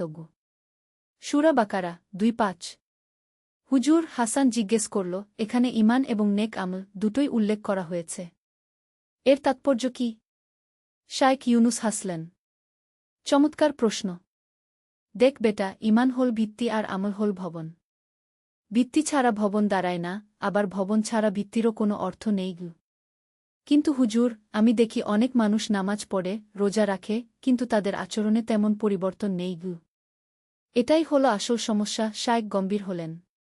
ইবাদত করা হচ্ছে, কিন্তু ইবাদতের প্রভাব জীবনে পড়ছে না। এর কারণ হলো ইবাদত যন্ত্রের মতো করা হচ্ছে, হৃদয়ের সাথে নয়। তাহলে সমাধান কি হুজুর?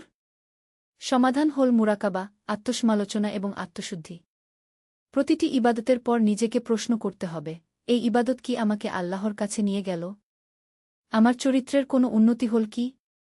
হাসান এই কথাগুলো খুব মনোযোগ সহকারে শুনল এবং মনে মনে সিদ্ধান্ত নিল যে সে এই পথেই চলবে। চতুর্থ অধ্যায়, প্রথম পরীক্ষা। হাসান যখন এই নতুন জীবনযাত্রা শুরু করল, তখনই তার প্রথম পরীক্ষা এল। তার বাবার ব্যবসায় একটি বড় সমস্যা দেখা দিল। একটি বড় পরিমাণ মাল জাহাজডুবিতে হারিয়ে গেল এবং তার ফলে আব্দুল করিমের প্রচুর ক্ষতি হল। একদিন সন্ধ্যায় আব্দুল করিম হাসানকে ডেকে বললেন, বেটা, আমাদের পরিবারের কঠিন সময় চলছে। আমার মনে হচ্ছে তোমার এখন আধ্যাত্মিক সাধনা বন্ধ করে ব্যবসায় মন দেওয়া উচিত। হাসান তার বাবার কথা শুনে খুবই দুঃখিত হল। একদিকে বাবার সাহায্য করার দায়িত্ব, অন্যদিকে আধ্যাত্মিক পথে চলার আকাঙ্ক্ষা। সে কি করবে বুঝতে পারছিল না। সে শায়েখ ইউনুসের কাছে গিয়ে তার সমস্যার কথা বলল। শায়েখ তার কথা শুনে বললেন, বেটা, ইসলামে কোনো বিষয় এক নয়। পারিবারিক দায়িত্ব পালন করাও ইবাদত। তুমি চাইলে ব্যবসা করেও আল্লাহর নৈকট্য লাভ করতে পারগু। কিন্তু হুজুর, ব্যবসায় তো অনেক সময় এমন পরিস্থিতি আসে যেখানে সেখানেই তো তোমার পরীক্ষা। শায়েখ বাধা দিয়ে বললেন। সততা, ন্যায্যতা এবং আল্লাহর উপর ভরসার পরীক্ষা। রাসূল শাহ নিজেও ব্যবসায়ী ছিলেন, কিন্তু তিনি আলামিন বিশ্বস্ত নামে পরিচিত ছিলেন। হাসান বুঝতে পারল যে শায়েখ ঠিক কথা বলেছেন। সে সিদ্ধান্ত নিল যে সে বাবার ব্যবসায় সাহায্য করবে, কিন্তু সেখানে ইসলামের শিক্ষা অনুসরণ করবে।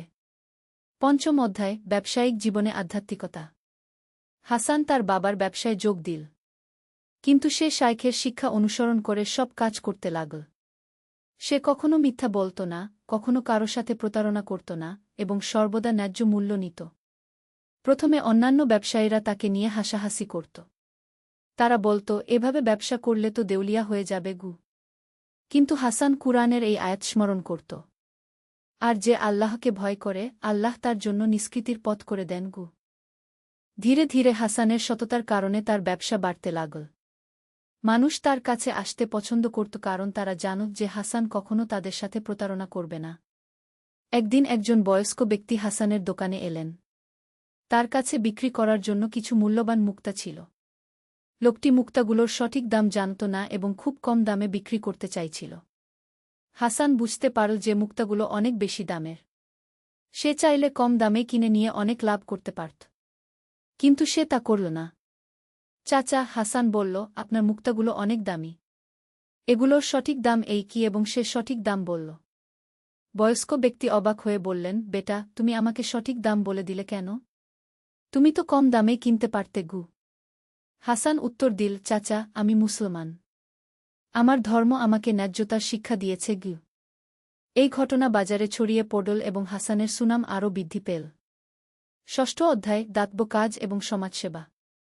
ব্যবসায় সফল হওয়ার সাথে সাথে হাসান দাতব্য কাজেও মনোযোগ দিতে লাগল। সে কুরআনের এই আয়াতটি সর্বদা মনে রাখত। তোমরা কল্যাণ লাভ করতে পারবে না যতক্ষণ না তোমরা তা খরচ কর যা তোমরা ভালোবাসো। সূরা আলে ইমরান ৯:২। হাসান নিয়মিত গরিবদের মধ্যে অর্থ বিতরণ করত। কিন্তু সে শুধু অর্থ দিয়েই সন্তুষ্ট থাকত না। সে তাদের কাজের ব্যবস্থা করে দেওয়ার চেষ্টা করত। একদিন সে শহরের বাইরে গিয়ে দেখল যে সেখানে একটি গ্রামের মানুষ পানির অভাবে কষ্ট পাচ্ছে। তাদের একমাত্র কুয়া শুকিয়ে গেছে। হাসান তখনই সিদ্ধান্ত নিল যে সে সেই গ্রামে একটি নতুন কুয়া খনন করে দেবে। কিন্তু এর জন্য প্রচুর অর্থের প্রয়োজন ছিল। সে শাইখ ইউনুসের কাছে গিয়ে এই বিষয়ে পরামর্শ চাইল। শাইখ বললেন, বেটা, এটা একটা চমৎকার কাজ। কিন্তু তুমি একা এই কাজ করার চেষ্টা করো না। অন্যদেরকেও এই নেক কাজে অংশগ্রহণের সুযোগ দাও। হাসান শাইখের পরামর্শ অনুসরণ করে বাজারের অন্যান্য ব্যবসায়ীদের কাছে গেল। সে তাদের গ্রামের সমস্যার কথা বলল এবং কুয়া খননের জন্য সকলের সহায়তা চাইল। প্রথমে অনেকে দ্বিধা প্রকাশ করল। কিন্তু হাসানের সততা এবং তার আন্তরিকতা দেখে ধীরে ধীরে সবাই এগিয়ে এল। কয়েক মাসের মধ্যে যথেষ্ট অর্থ সংগৃহীত হল এবং গ্রামে একটি গভীর কুয়া খনন করা হল। গ্রামের মানুষ যখন পানি পেল, তাদের খুশিতে হাসানের চোখে পানি এসে গেল। সেই রাতে হাসান শাইখের কাছে গিয়ে বলল, হুজুর, আজ আমি এমন এক খুশি অনুভব করেছি যা আগে কখনো পাইনি গু। শাইখ হেসে বললেন, এটাই হল আল্লাহর নৈকট্যের স্বাদ, বেটা। যখন তুমি অন্যের কল্যাণে কাজ কর, তখন আল্লাহ তোমার হৃদয়কে প্রশান্তি দিয়ে ভরিয়ে দেন গু। সপ্তম অধ্যায়, বিপদের সময় ধৈর্য। জীবন সর্বদা মসৃণ থাকে না। হাসানের জীবনেও কঠিন সময় এল। একদিন খবর এল যে তার একটি বড় জাহাজ, যাতে প্রচুর মাল ছিল, সেটি ডাকাতদের দ্বারা লুট হয়ে গেছে। এই ঘটনায় হাসানের বিপুল আর্থিক ক্ষতি হল। কিছু মানুষ তাকে বলতে লাগল, দেখ, এত দান খরাত করার ফল। আল্লাহ তোমার মাল রক্ষা করতে পারল না গি। হাসানের মন খারাপ হয়ে গেল। সে শাইখের কাছে গিয়ে তার মনোভাব ব্যক্ত করল। শাইখ তাকে সান্ত্বনা দিয়ে বললেন, বেটা, এটাই হল পরীক্ষা। আল্লাহ কুরআনে বলেছেন, আর আমি অবশ্যই তোমাদের পরীক্ষা করব ভয়, ক্ষুধা এবং ধনসম্পদ, জীবন ও ফলফসলের ক্ষতির মাধ্যমে। আর ধৈর্যশীলদের সুসংবাদ দাও। সূরা বাকারা ১৫৫। তোমার ক্ষতি হয়েছে ঠিকই, কিন্তু তুমি যে নেক আমল করেছ সেগুলোর সোয়াব তো আল্লাহর কাছে সুরক্ষিত রয়েছে গি। হাসান ধৈর্য ধরল এবং আল্লাহর উপর তোয়াক্কুল করল। সে তার ব্যবসা আবার শুরু করল, এবার আরও সাবধানতার সাথে। আল্লাহর রহমতে কয়েক মাসের মধ্যে তার ব্যবসা আবার ঠিক হয়ে গেল। এবং আশ্চর্যের বিষয় হল যে জাহাজটি লুট হয়েছিল বলে মনে করা হচ্ছিল, সেটি আসলে অন্য একটি পথ দিয়ে নিরাপদে পৌঁছেছিল। মূলত ভুল খবর ছড়িয়েছিল। অষ্টম অধ্যায়, বিবাহ এবং পারিবারিক জীবন। হাসানের বয়স যখন ৩০ হল, তখন তার বাবা তার বিয়ের কথা চিন্তা করতে লাগলেন। আব্দুল করিম একদিন হাসানকে বললেন, বেটা, এখন তোমার বিয়ের সময় হয়েছে। আমি একটি ভালো মেয়ে দেখেছি। হাসান তার বাবার কথায় সায় দিল, কিন্তু সে চাইছিল যে তার স্ত্রী শুধু সুন্দর নয়, বরং দিনদার এবং চরিত্রবান হোক। শাইখ ইউনুস হাসানকে পরামর্শ দিলেন, বেটা, বিয়ের ক্ষেত্রে রাসূল এর হাদিস মনে রেখো, মহিলাকে ৪টি কারণে বিয়ে করা হয়: ধনসম্পদের জন্য, বংশের জন্য, সৌন্দর্যের জন্য এবং দিনদারিত্বের জন্য। তুমি দিনদার মহিলাকে বিয়ে কর, তাহলে তোমার হাত ধন্য হবে। হাসানের বাবা যে মেয়েটির কথা বলেছিলেন তার নাম ছিল আয়েশা। তার বাবা হাফেজ আহমদ একজন আলেম ছিলেন। আয়েশা নিজেও কুরআন হিফজ করেছিল এবং ইসলামী শিক্ষায় শিক্ষিত ছিল। দুই পরিবারের মধ্যে কথাবার্তা হল এবং সবার সম্মতিতে হাসান এবং আয়েশার বিয়ে ঠিক হল। বিয়ের অনুষ্ঠান খুবই সাদাসিধে এবং ইসলামী নীতি অনুসারে সম্পন্ন হল। বিয়ের পর হাসান আবিষ্কার করল যে আয়েশা সত্যিকারের একজন নেককার মহিলা। সে নিয়মিত নামাজ পড়ত, কুরআন তিলাওয়াত করত এবং দাতব্য কাজে অংশগ্রহণ করত। নবম অধ্যায়, সন্তান এবং পরবর্তী প্রজন্ম। বিয়ের 2 বছর পর হাসান এবং আয়েশার একটি পুত্র সন্তান জন্মগ্রহণ করল। তারা তার নাম রাখল উমর, দ্বিতীয় খলিফা হরত উমর এর নামানুসারে।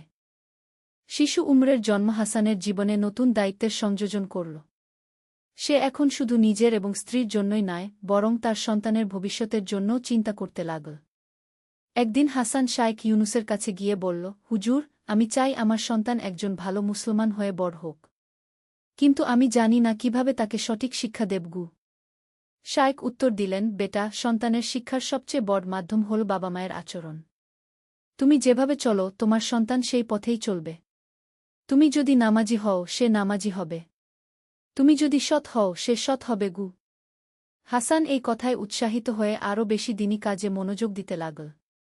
সে এবং আয়েশা দুজনেই মিলে একটি ইসলামী পরিবেশ তৈরি করার চেষ্টা করতে লাগল। উমর যখন একটু বড় হল, হাসান তাকে কুরআনের আয়াত শেখাতে শুরু করল। প্রতিদিন সকালে তারা একসাথে কুরআন তিলাওয়াত করত। 10ম অধ্যায়, হজ্জের সফর। হাসানের বয়স যখন 35 হল, তখন সে এবং আয়েশা সিদ্ধান্ত নিল যে তারা হজ্জে যাবে। তাদের আর্থিক অবস্থা তখন ভালো ছিল এবং সন্তান উমরও একটু বড় হয়েছিল। হজ্জের প্রস্তুতির জন্য হাসান অনেক দিন ধরে পরিকল্পনা করল। সে শাইখ ইউনুসের কাছে হজ্জের আদবকায়দা এবং তাৎপর্য সম্পর্কে জানতে চাইল। শাইখ বললেন, বেটা, হজ্জ শুধু একটি ধর্মীয় অনুষ্ঠান নয়।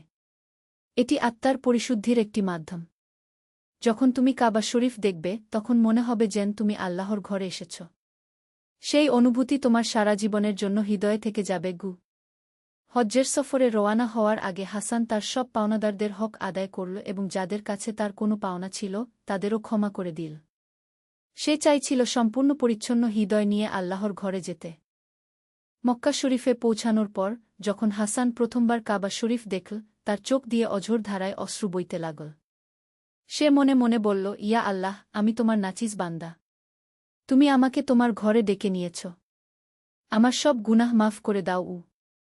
হজ্জের প্রতিটি অনুষ্ঠানে হাসান গভীর মনোযোগ এবং একাগ্রতার সাথে অংশগ্রহণ করল। আরাফার ময়দানে দাঁড়িয়ে সে দোয়া করল তার পরিবার, তার শায়েখ এবং সমস্ত মুসলিম উম্মাহর জন্য। হজ্জ শেষে যখন হাসান বাগদাদে ফিরে এল, তার মুখে ছিল এক আলাদা নূর। সে আগের চেয়ে আরও বেশি বিনয়ী এবং আল্লাহমুখী হয়ে গিয়েছিল। 11 অধ্যায়, সমাজ সংস্কার। হজ্জ থেকে ফিরে এসে হাসান তার চারপাশের সমাজের দিকে আরও বেশি মনোযোগ দিতে লাগল। সে দেখতে পেল যে অনেক মানুষ ধর্ম সম্পর্কে সঠিক জ্ঞান রাখে না এবং কুসংস্কারে লিপ্ত। একদিন হাসান শাইখ ইউনুসের কাছে গিয়ে বলল, হুজুর, আমার মনে হচ্ছে আমাদের সমাজে দ্বীনি শিক্ষার অভাব রয়েছে। মানুষ ইসলামের নামে অনেক ভুল কাজ করছে গি। শাইখ সম্মত হয়ে বললেন, তুমি ঠিক বলেছ। কিন্তু এর সমাধান কি? হাসান বলল, আমি চিন্তা করেছি যে আমরা একটি মাদ্রাসা প্রতিষ্ঠা করতে পারি যেখানে শিশুরা সঠিক ইসলামী শিক্ষা পাবে গু। শাইখ এই প্রস্তাবে খুশি হলেন।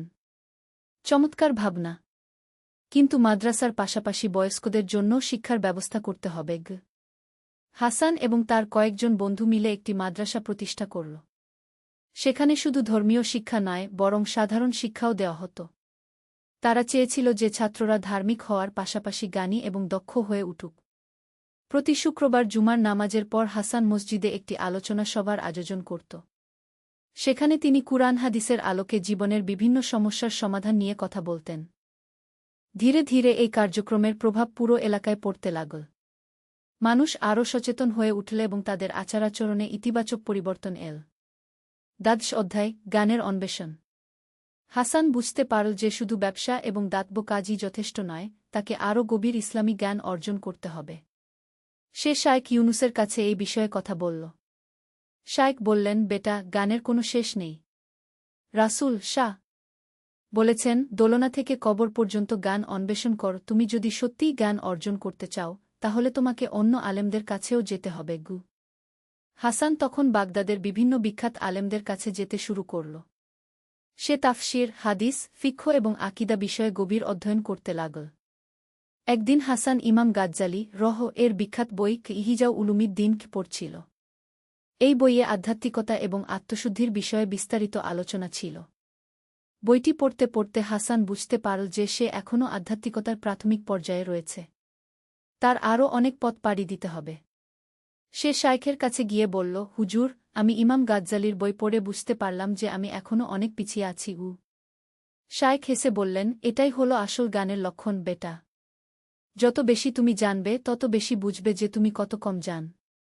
এই বোধ তোমাকে আরও বিনয়ী এবং আল্লাহর কাছে আরও নিবেদিতপ্রাণ করে তুলবে। ত্রয়োদশ অধ্যায়, পরীক্ষা এবং বিপদ। জীবনে যখন সবকিছু ভালো চলছিল তখনই হাসানের জীবনে আরেকটি বড় পরীক্ষা এল।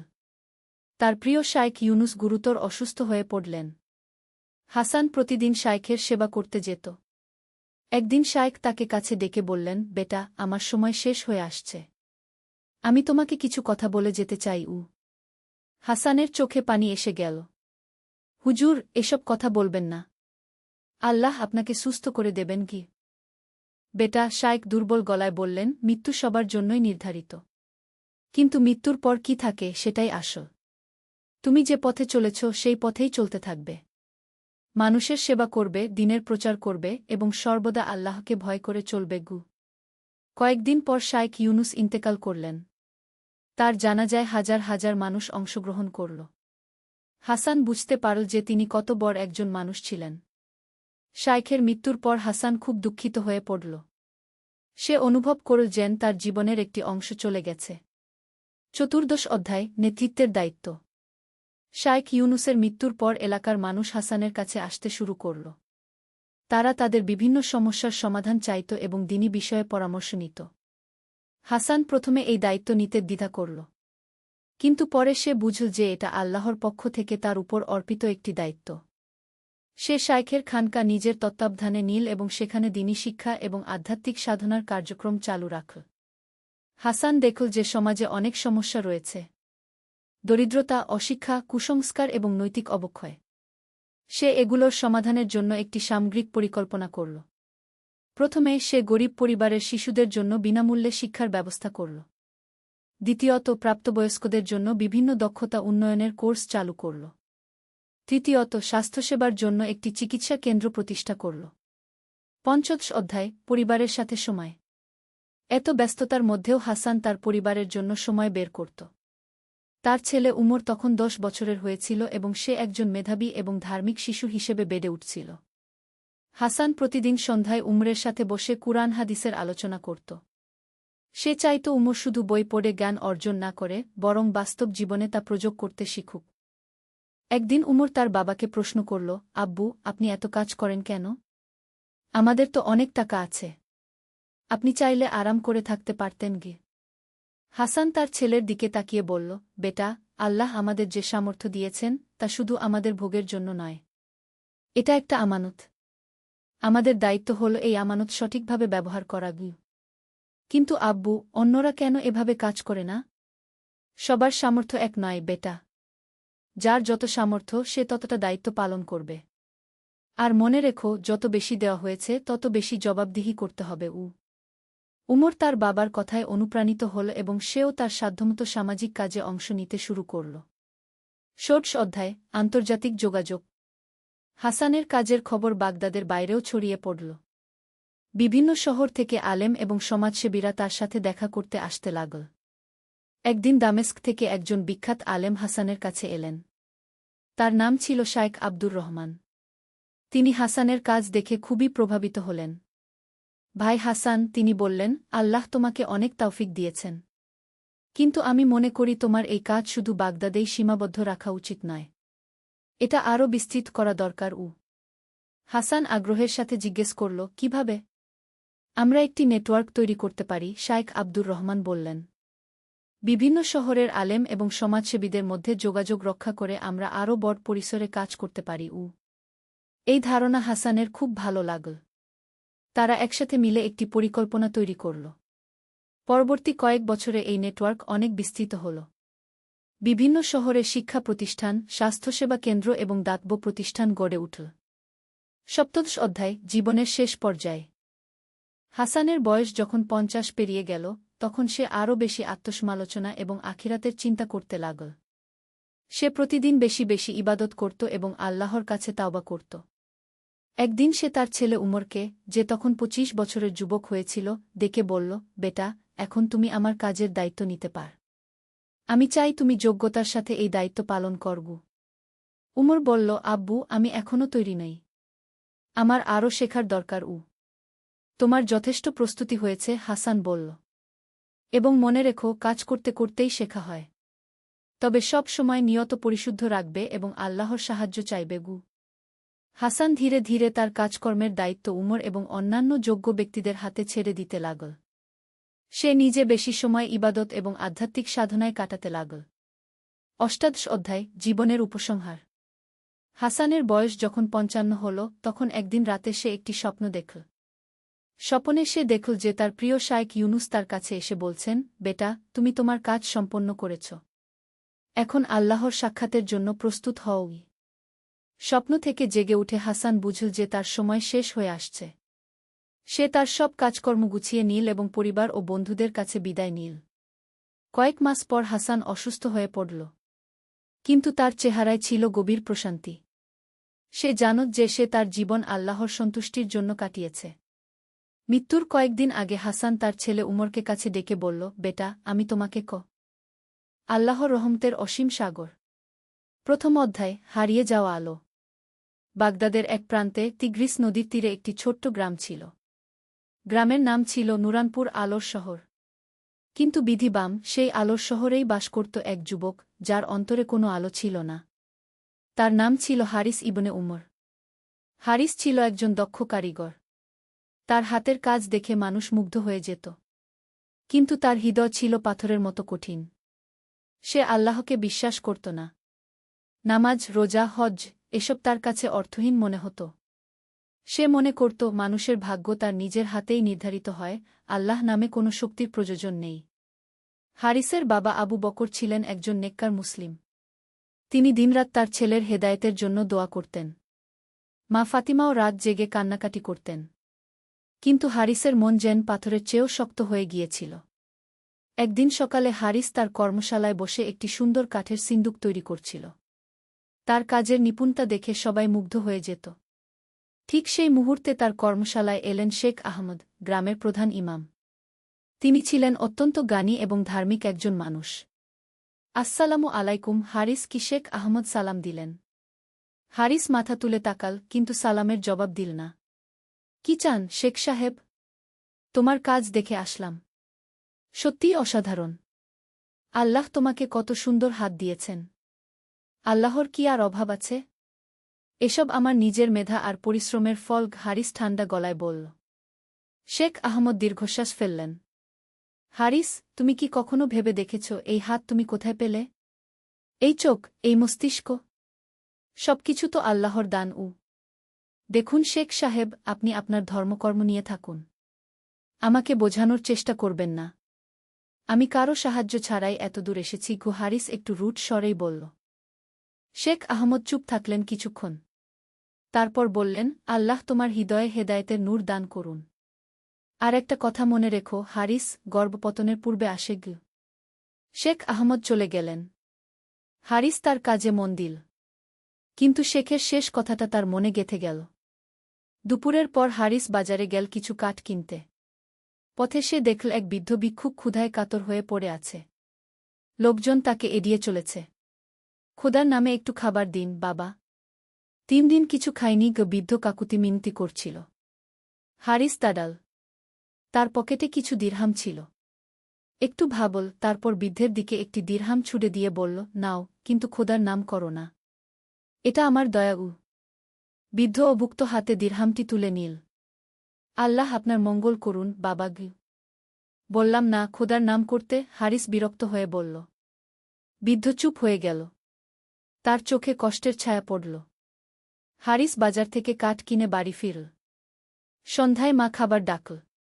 খাবার টেবিলে বসে বাবা বললেন, হারিস, আজ শেখ আহমদ তোমার কথা বলছিলেন।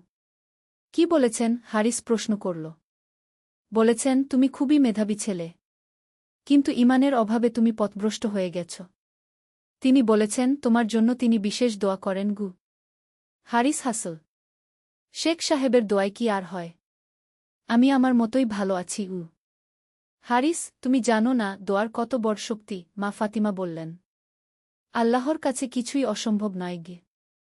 আম্মা, এসব বিশ্বাস করে আপনারা নিজেদের সান্ত্বনা দেন। আসলে কিছুই হয় না। হারিস উঠে গেল খাবার টেবিল থেকে। রাতে শুতে যাওয়ার আগে হারিস জানালা দিয়ে আকাশের দিকে তাকাল। অসংখ্য তারকা আকাশে জ্বলজ্বল করছিল। একটা অদ্ভুত অনুভূতি হল তার। এত সুন্দর এই মহাবিশ্ব কি সত্যিই আপনা আপনি তৈরি হয়েছে? কিন্তু পরক্ষণেই সে মাথা নেড়ে এই চিন্তা ঝেড়ে ফেল। দ্বিতীয় অধ্যায়, প্রথম আঘাত। পরের দিন সকালে হারিস তার কর্মশালায় গিয়ে দেখল, রাতে ঝড়ের কারণে তার অর্ধেক কাজ নষ্ট হয়ে গেছে। যে সুন্দর সিন্দুকটি সে তৈরি করছিল সেটি ভেঙে চুরমার হয়ে গেছে। এটা কি হলো? হারিস রাগে ফেটে পড়ল। কত পরিশ্রম করে এটা বানিয়েছিলাম। তার সহায়ক করিম বলল, ভাইজান, প্রাকৃতিক দুর্যোগ তো। এতে আমাদের কিছু করার নেই। প্রাকৃতিক দুর্যোগ মানে? এসব তো কুসংস্কার। ঝড় হবে, আমাদের ক্ষতি হবে, এটাই স্বাভাবিক, হারিস বলল, কিন্তু তার গলায় এবার একটু কষ্ট ছিল। সারাদিন সে নতুন করে কাজ শুরু করল। কিন্তু মন বসছিল না। বিকালে এক ক্রেতা এল। তার কাছে একটি বিশেষ ধরনের আলমিরা চেয়েছিল। হারিস দেখাল যে কাজটি নষ্ট হয়ে গেছে। কবে দিতে পারবেন? ক্রেতা জিজ্ঞেস করল। আরও 1 সপ্তাহ লাগবে, কি হারিস বলল। তাহলে আর দরকার নেই। অন্য কারিগরের কাছে চলে যাব। ক্রেতা চলে গেল। হারিসের মুখ শুকিয়ে গেল। এই অর্ডারটি তার অনেক বড় আয়ের উৎস ছিল। সন্ধ্যায় বাড়ি ফিরে সে মা বাবাকে সব ঘটনা বলল। আল্লাহর মর্জি, বাবা আবু বকর বললেন। হয়তো এর মধ্যে কোনো কল্যাণ আছে। আবার শুরু। সবকিছুতেই আল্লাহর মর্জি। ঝড় হওয়াটা প্রাকৃতিক ঘটনা, আবার আল্লাহর মর্জি কি? হারিস বিরক্ত হয়ে বলল। হারিস, তুমি জানো না, আল্লাহ কখনো কখনো আমাদের পরীক্ষা করেন। এই যে তোমার ক্ষতি হল, হয়তো এর মাধ্যমে তিনি তোমাকে কোনো বড় শিক্ষা দিতে চান। মা বললেন। হারিস কিছু বলল না। কিন্তু ভেতরে ভেতরে সে একটু চিন্তিত হয়ে পড়ল। রাতে ঘুমের মধ্যে হারিস একটি স্বপ্ন দেখল সে এক বিশাল মরুভূমিতে একা হাঁটছে। চারদিকে কোনো মানুষ নেই। প্রচণ্ড গরম আর তৃষ্ণায় সে কাতর হয়ে উঠেছে। হঠাৎ দূরে একটি ওয়েসিস দেখতে পেল। দৌড়ে গিয়ে দেখে সেখানে পানি নেই, শুধু বালু। ভোরে ঘুম ভেঙে গেল। স্বপ্নটা খুবই বিচিত্র লাগল তার। কেন এমন স্বপ্ন দেখল? পরের কয়েকদিন হারিস কঠোর পরিশ্রম করল। নতুন করে সিন্দুকটি বানাতে শুরু করল। কিন্তু কাজে মন বসছিল না। মাঝে মাঝে মনে হচ্ছিল সব কিছু যেন তার নিয়ন্ত্রণের বাইরে চলে যাচ্ছে। একদিন কাজ করতে করতে হঠাৎ তার হাতে কাঠ কাটার যন্ত্র লেগে গেল। হাতে গভীর জখম হল। রক্তে ভেসে গেল কর্মশালা। আল্লাহ! এটা কি হল? করিম চিৎকার করে উঠল। হারিস তার হাতের দিকে তাকাল। প্রচুর রক্ত পড়ছে। ব্যথায় কাতর হয়ে পড়ল সে। করিম তাড়াতাড়ি একটি কাপড় দিয়ে ক্ষতস্থান বেঁধে দিল। চলুন, হকিম সাহেবের কাছে যেতে হবে। হকিম সাহেব ক্ষত দেখে বললেন, বেশ গভীর কেটেছে। কয়েকদিন হাত নাড়াতে পারবে না। কাজকর্ম বন্ধ রাখতে হবে। হারিস নীরব হয়ে গেল। হাত না নড়লে সে কি করবে? কাজ বন্ধ মানে আয় বন্ধ। বাড়ি ফিরে সে বিছানায় শুয়ে রইল। মা খাবার নিয়ে এল। খাও বাবা, আল্লাহ তোমাকে তাড়াতাড়ি ভালো করে দেবেন। মা বললেন। আম্মা, আপনারা সবসময় আল্লাহর নাম করেন কেন? আমার হাত কেটেছে প্রাকৃতিক কারণে। ওটা ভালো হবেও প্রাকৃতিক নিয়মে, হারিস ক্লান্ত গলায় বলল। মা চুপ থাকলেন। কিন্তু তার চোখে পানি চলে এল। রাতে হারিস আবার সেই মরুভূমির স্বপ্ন দেখল। এবার দেখল সে মরুভূমিতে পড়ে আছে। খুবই অসহায় লাগছে। হঠাৎ দূর থেকে একটি কণ্ঠস্বর ভেসে এল, হে হারিস, তুমি কি এখনো মনে কর তুমি একা পারো? হারিস ঘুম থেকে উঠল। ঘাম দিয়ে ভেসে যাচ্ছে। স্বপ্নটা এত স্পষ্ট মনে হচ্ছিল যেন বাস্তব। তৃতীয় অধ্যায়, ভাঙন। 3 দিন পর হারিসের হাত একটু ভালো হল। সে আবার কর্মশালায় গেল। কিন্তু সেখানে গিয়ে আরেকটি দুঃসংবাদ পেল। তার সবচেয়ে বড় ক্রেতা আলী ইবনে হাসান এসেছিলেন। তিনি বলে গেছেন যে অন্য কারিগরের কাছে অর্ডার দিয়েছেন। কেন? আমার কাজ কি ভালো না? হারিস করিমকে জিজ্ঞেস করল। ভাইজান, তিনি বলেছেন আপনার কাজ খুবই ভালো। কিন্তু আপনি যেভাবে ক্রেতাদের সাথে কথা বলেন, তাতে তারা মনে কষ্ট পান। করিম লজ্জিত গলায় বলল। কিভাবে কথা বলি আমি? ভাইজান, আপনি অনেক সময় তাদের সাথে রুট ব্যবহার করেন। আর যখন তারা আল্লাহ হাফেজ বা ইনশাআল্লাহ এসব বলেন, আপনি রেগে যান। এতে তারা মনে কষ্ট পান।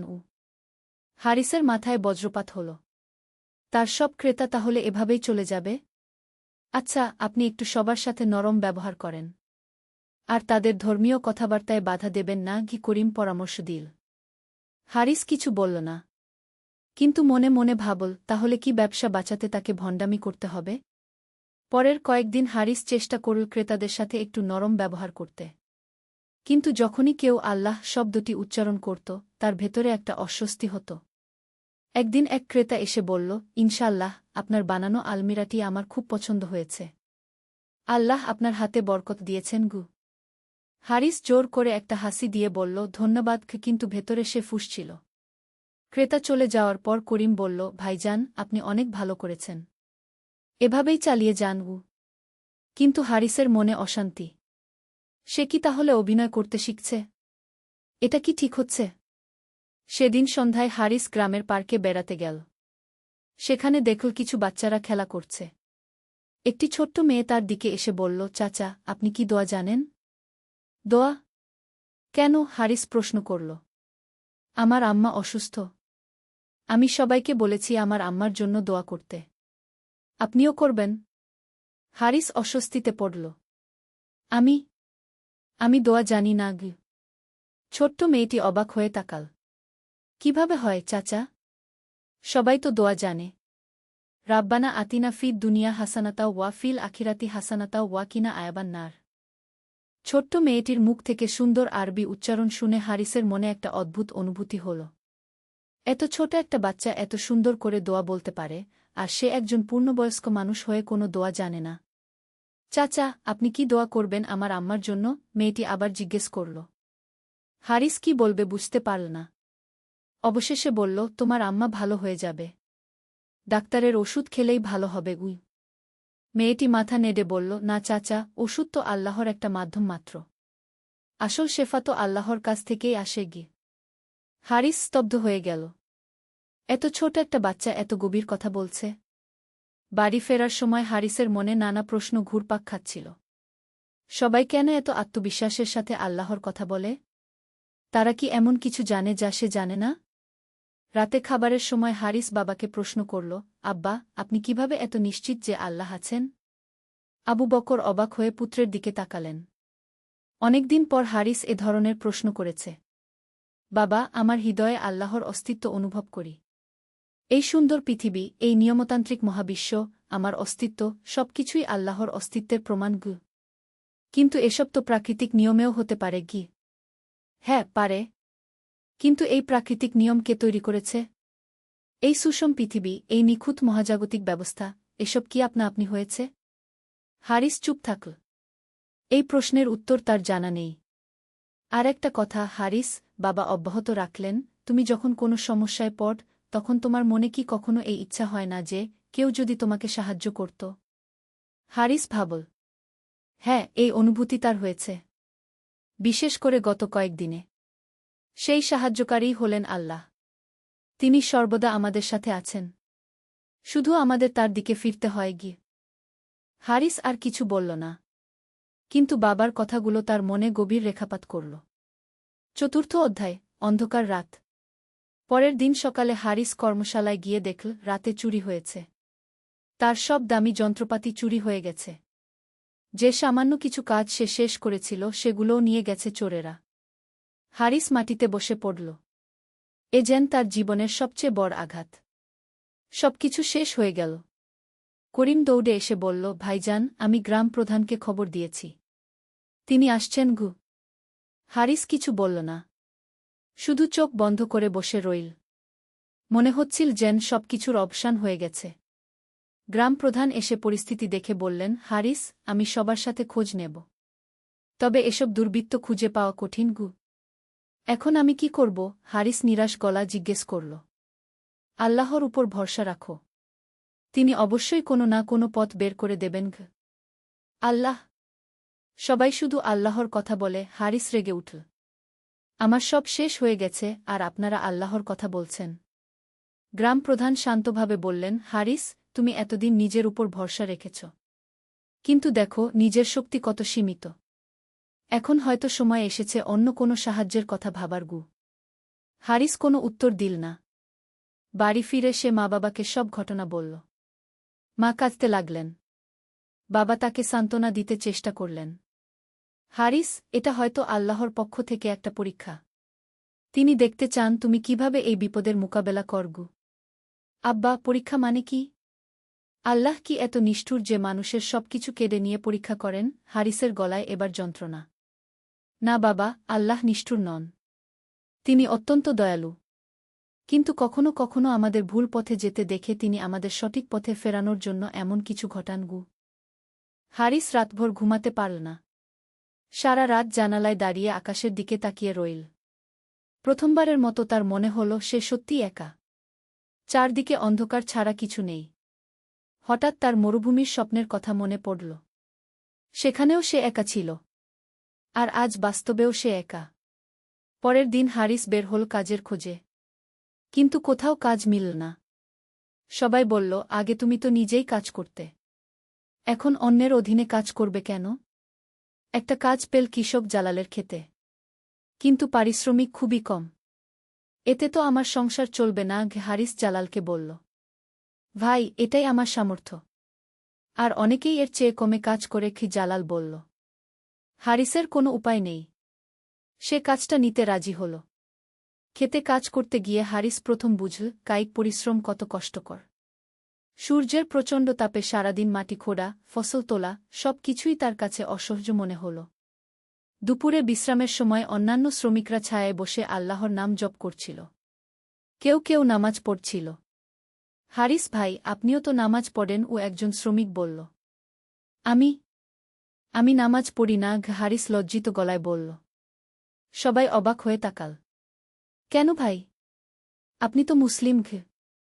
আমার আল্লাহর উপর বিশ্বাস নেই। হারিস সোজাসুজি বলে দিল। একটা নীরবতা নেমে এল। তারপর এক বয়স্ক শ্রমিক বলল, ভাই, আমি পড়াশোনা জানি না। কিন্তু একটা কথা জানি, যে আল্লাহকে মানে না সে নিজেকে খুবই বড় ভাবে। আর যে নিজেকে খুব বড় ভাবে, আল্লাহ তাকে ছোট করে দেন। হারিসের মনে শেখ আহমদের কথা মনে পড়ল। গর্ভপতনের পূর্বে আসে গু। সন্ধ্যায় কাজ শেষ করে বাড়ি ফিরল। সারা শরীর ব্যথা। হাত পা কাঁপছে। মা খাবার নিয়ে এসে বললেন, খাও বাবা। তুমি কত কষ্ট করেছ। আম্মা, আমি কি ভুল করেছি? হঠাৎ হারিস মায়ের কাছে প্রশ্ন করল। মা অবাক হলেন। কি বলছ বাবা? আমি বলতে চাইছি, আমার জীবনে এত সমস্যা কেন? আমি কি এমন কোনো অন্যায় করেছি? মা বসে পড়লেন পাশে। হারিস, তুমি মন্দ ছেলে নও। কিন্তু তুমি যে তোমার স্রষ্টাকে অস্বীকার কর, এটা একটা বড় ভুল।